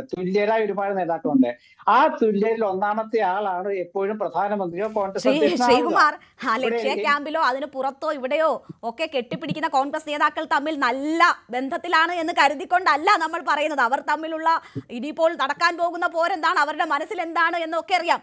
എല്ലാവരും ജയിക്കാൻ വേണ്ടി പണിയെടുത്തോളൂ, തീരുമാനം പിന്നീടാകാമെന്ന് പറഞ്ഞിട്ടാണ് ഇവരെ ഇപ്പോൾ ഈ രംഗത്തിങ്ങനെ ഊർജ്ജസ്വലരാക്കി നിർത്തിയിരിക്കുന്നത്. അതാണ് ക്യാപ്സൂൾ. അപ്പോൾ അത് മനസ്സിലാകാനിട്ടല്ല, പക്ഷേ അങ്ങനെയാണ് ലക്ഷ്യമെങ്കിൽ തരൂരിനോടും ആ സമീപനം ഉണ്ടാകണമായിരുന്നു. പക്ഷെ അത് ഉണ്ടായില്ല എന്നതാണല്ലോ. ഞാൻ താങ്കളിലേക്ക് തിരിച്ചു വരാം. ശ്രീ പൊടിപ്പാറ, ഞാൻ ഇറങ്ങുകയാണ്. അതായത് ഞാൻ പറഞ്ഞ അവസാനിപ്പിച്ചോട്ടെ. അതായത് ശശി തരൂര് എന്ന വ്യക്തി ഇന്ത്യൻ നാഷണൽ കോൺഗ്രസിൽ ഉള്ളിടത്തോളം കാലം അദ്ദേഹത്തിന് പരിഗണന കൊടുക്കും. നേരെ മറിച്ച് കോൺഗ്രസിൽ നിന്നും അദ്ദേഹത്തെ പുറത്താക്കിയിട്ട് ഒരു MP എന്ന പരിവേഷത്തിൽ ഒരു രക്തസാക്ഷിത്വം ചമയാനാണ് അദ്ദേഹത്തെ കൊണ്ട് ചിലർ ആഗ്രഹിക്കുന്നെങ്കിൽ നടക്കുന്ന കാര്യമല്ല. കാരണം ശശി തരൂരിനെ കുറിച്ച് പറയുമ്പോൾ നമ്മളെല്ലാവരും പറയുന്ന ഒരു കാര്യം എന്താണ്? ശശി തരൂർ എന്ന വ്യക്തി തിരുവനന്തപുരത്ത് 4 തവണ മത്സരിപ്പിച്ചു എന്ന് ഇവിടെ ശ്രീ വേണുഗോപാൽ പറഞ്ഞല്ലോ. എന്തുകൊണ്ടാണ് 4 തവണ മത്സരിപ്പിച്ചത്? അത് അദ്ദേഹത്തോടുള്ള കടപ്പാടും, അത് അദ്ദേഹം കോൺഗ്രസിൽ വന്ന കാലത്ത് 2014 വന്നങ്ങോട്ടുള്ള ആ കാലത്തെ ഓർമ്മിച്ചു അദ്ദേഹം കോൺഗ്രസിൽ അനിവാര്യനാണെന്ന് തോന്നിയോണ്ടുമാണ്. പക്ഷേ ഏത് പാർട്ടി നേതാവാണെങ്കിലും എത്ര വലിയ ആളാണെങ്കിലും പാർട്ടി നയത്തിന് വിരുദ്ധമായിട്ട് പോകാൻ പാടില്ല. അങ്ങനെ വിരുദ്ധമായിട്ട് പോകാൻ പറ്റാത്തൊരവസ്ഥയാകുമ്പോൾ പാർട്ടി നടപടി എടുക്കില്ല ചിലർക്കെതിരെ, പക്ഷേ പാർട്ടി അവരോട് അതൃപ്തി പ്രകടമാക്കും. അത് നിങ്ങൾക്ക് ഏത് രീതിയിൽ വേണമെങ്കിൽ വ്യാഖ്യാനിച്ചെടുക്കാം. ശരി, ശ്രീ ജോർജ് പൊടിപ്പാറ, നോക്കൂ, നേരത്തെ ഒരു ഘട്ടത്തിൽ നിലപാടിന്റെ പേരിൽ തരൂരിനെതിരെ സംസാരിച്ചിരുന്നു എങ്കിൽ ഉണ്ടാകുന്ന പ്രത്യാഘാതത്തെക്കാൾ വലുതാകുമോ ഇങ്ങനെ അവഗണിച്ച് കോൺഗ്രസ് വിളിച്ചു വരുത്തുന്ന ഇതിന്റെ പ്രതിഫലനങ്ങൾ? രേണുക, ഈ പറഞ്ഞ കാര്യങ്ങളിലെല്ലാം ഭാഗികമായ സത്യങ്ങളുണ്ട്, ഞാൻ അംഗീകരിക്കുന്നു. ഇപ്പോ ഷാബു പ്രസാദ് പറഞ്ഞതിലും വേണുഗോപാൽ പറഞ്ഞതിലും വലിയൊരളവിൽ ശ്രീകുമാർ പറഞ്ഞതും ഒക്കെ രാഷ്ട്രീയ യാഥാർത്ഥ്യങ്ങളാണ്.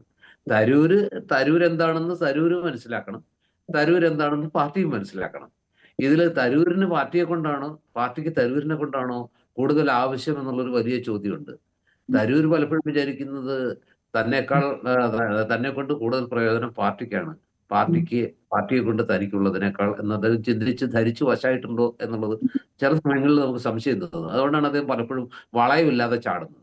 എന്തൊക്കെ പറഞ്ഞാലും ആത്യന്തികമായിട്ട് അദ്ദേഹത്തിന്റെ ആ യുഎൻ സെക്രട്ടറി ജനറൽ സ്ഥാനത്തേക്ക് മത്സരിച്ച് തോറ്റ് അദ്ദേഹം അവിടുന്ന് ഇവിടെ പറഞ്ഞ് ഇന്ത്യയിൽ എത്തിയപ്പോൾ അദ്ദേഹത്തിന്റെ ആ ഒരു മഹത്വവും അദ്ദേഹത്തിന്റെ ആ ഒരു വലിപ്പവും അദ്ദേഹത്തിന്റെ ഒരു ഗരിമയൊക്കെ മനസ്സിലാക്കി അദ്ദേഹത്തെ നേരിട്ട് സംസാരിച്ച് സോണിയാഗാന്ധിയും മൻമോഹൻ സിംഗും അദ്ദേഹത്തെ മറ്റു പലർക്കും എതിർപ്പുണ്ടായിട്ടും അതൊരു പ്രൊഫഷണൽ രാഷ്ട്രീയക്കാരനല്ല, പരിചയസമ്പന്നനല്ല, എന്നിട്ട് പോലും തിരുവനന്തപുരം പോലെ ഒരു എലൈറ്റ് മണ്ഡലത്തിൽ അദ്ദേഹത്തെ പിടിച്ചു നിർത്തി വേണമെങ്കിൽ ഏതെങ്കിലും ഒരു മണ്ഡലം കൊടുത്താൽ മതിയായിരുന്നല്ലോ. അദ്ദേഹം ജയിച്ചു വരണമെന്ന് പാർട്ടി ആഗ്രഹിച്ചതുകൊണ്ടും അതിന് ഏറ്റവും അനുയോജ്യമായ ഒരു മണ്ഡലം എന്ന് പറയുന്നത് തിരുവനന്തപുരമാണെന്ന് തിരിച്ചറിഞ്ഞതുകൊണ്ടുമാണ് തരൂരിനെ തിരുവനന്തപുരത്ത് നിർത്തിയത്.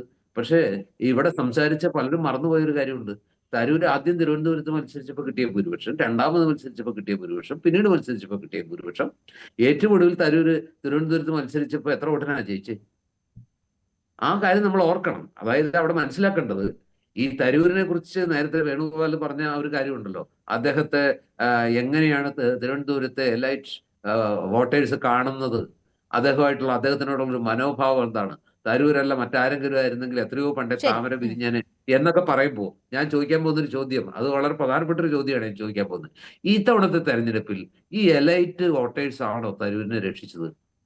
ഒന്ന് ആലോചിച്ച് നോക്കുക. രാജീവ് ചന്ദ്രശേഖറിന് മാരകമായ ഭൂരിപക്ഷം കിട്ടിയ മണ്ഡലങ്ങൾ ഈ നഗരമണ്ഡലങ്ങളാണോ, അതോ ഈ പറയുന്ന പാവപ്പെട്ട മനുഷ്യർ തരൂരിന്റെ ആ ധോരണിയും അതുപോലെ തന്നെ അദ്ദേഹത്തിന്റെ ഇംഗ്ലീഷ് പാണ്ഡിത്യവും അദ്ദേഹത്തിന്റെ സ്റ്റേറ്റ്സ്മാൻഷിപ്പും അവരെ പ്രതിച്ഛായ ഒന്നും അത്രത്തോളം ഉൾക്കൊള്ളാനോ അതിന്റെ ഒന്നും ആ ഒരു മഹത്വം അത്രമേൽ മനസ്സിലാകാത്ത ആ തീരപ്രദേശത്തെ പാവപ്പെട്ട മനുഷ്യർ, അവരുടെ പല പ്രശ്നങ്ങളിലും തരൂർ വേണ്ട വിധത്തിൽ ഇടപെട്ടില്ല. അവര് വലിയ പ്രതിസന്ധി ഘട്ടത്തിൽ തരൂർ എല്ലാ ഘട്ടത്തിലും ആ വോട്ടുകൾ നമ്മുടെ ഞാൻ താങ്കളിലേക്ക് വരുന്നതിന് മുമ്പ് ശ്രീ ഷാബു നോക്കൂ, ഇവിടെ ഇപ്പോ വിസ്മയം എന്ന് പറഞ്ഞത് വി ഡി സതീശനാണ് എങ്കിൽ പോലും വിസ്മയം സംഭവിക്കുന്നത് NDAയിലാണ്, BJP ആണ് അതിന് ചുക്കാൻ പിടിക്കുന്നത്. അത്ര വലിയ വിസ്മയം സംഭവിക്കുമോ? അങ്ങനെ എന്തെങ്കിലും ഉണ്ടോ? താങ്കളാണ് രാജി ഉൾപ്പെടെയുള്ള കാര്യങ്ങൾ ഇവിടെ സൂചിപ്പിച്ചത്. ഇല്ല, ഞാൻ പ്രതീക്ഷിക്കുന്ന ഒരു കാര്യം ഇതാണത്, കോൺഗ്രസിനെ ഈ തെരഞ്ഞെടുപ്പിന് മുമ്പ് കരകയറാനാവാത്ത ഒരു വലിയ ആഘാതം ഏൽപ്പിച്ചുകൊണ്ടാവും തരൂര് എന്തെങ്കിലും ചെയ്യുക എന്ന് ഞാൻ ഉറച്ചു വിശ്വസിക്കുന്നു. നന്ദികയുടെ നിന്റെ പേരോ ശശി തരൂരെന്ന് ചോദിക്കേണ്ടിയും വരും. അല്ല, അവർക്ക് വേണ്ടി വരും, അവർക്ക് നമ്മൾ ചോദിച്ചോ, പ്രശ്നമൊന്നുമില്ല. കാര്യം ഇവിടെ എന്താണ്, അങ്ങനെ ചോദിക്കാനാണെങ്കിൽ നിങ്ങൾ ഒരുപാട് പേരോട് ചോദിക്കേണ്ടി വരും.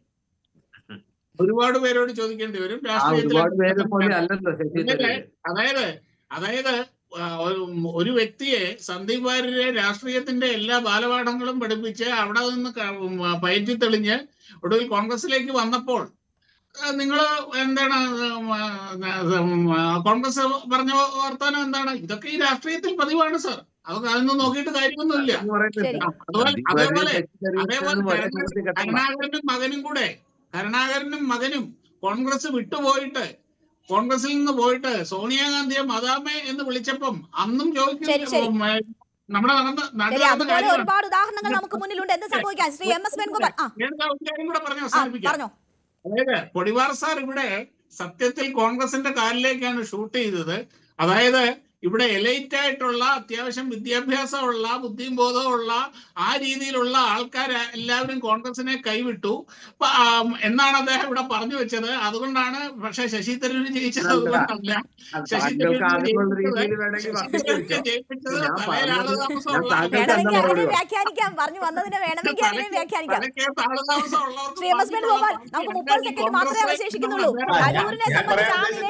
പോകാൻ പറ്റുമോ ഇല്ലയോ, പാർട്ടിയോട് സംസാരിക്കാമെന്നാണ് അദ്ദേഹം പറഞ്ഞിരുന്നത്.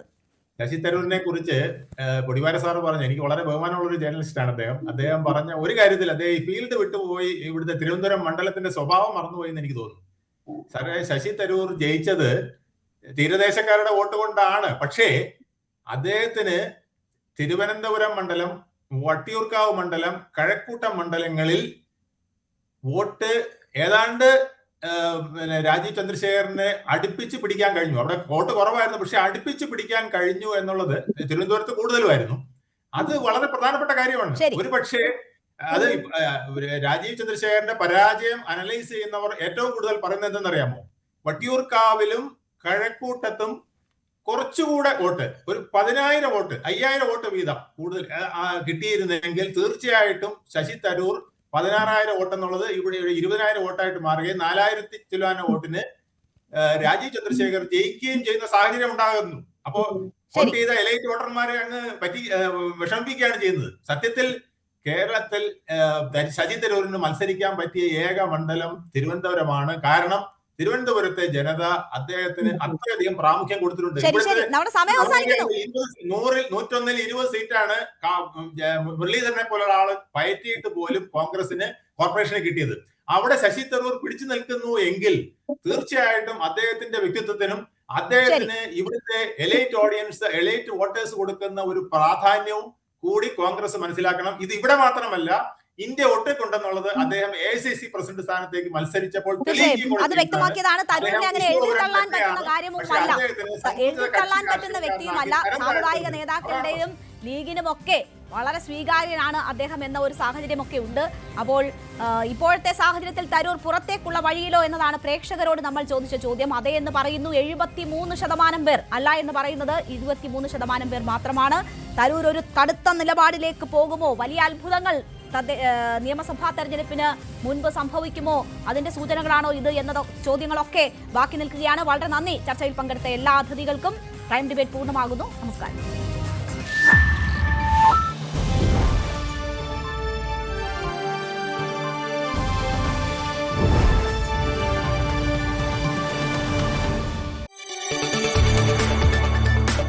കൂടുതൽ വാർത്തകൾക്ക് News 18 Keralam YouTube channel subscribe ചെയ്യുക.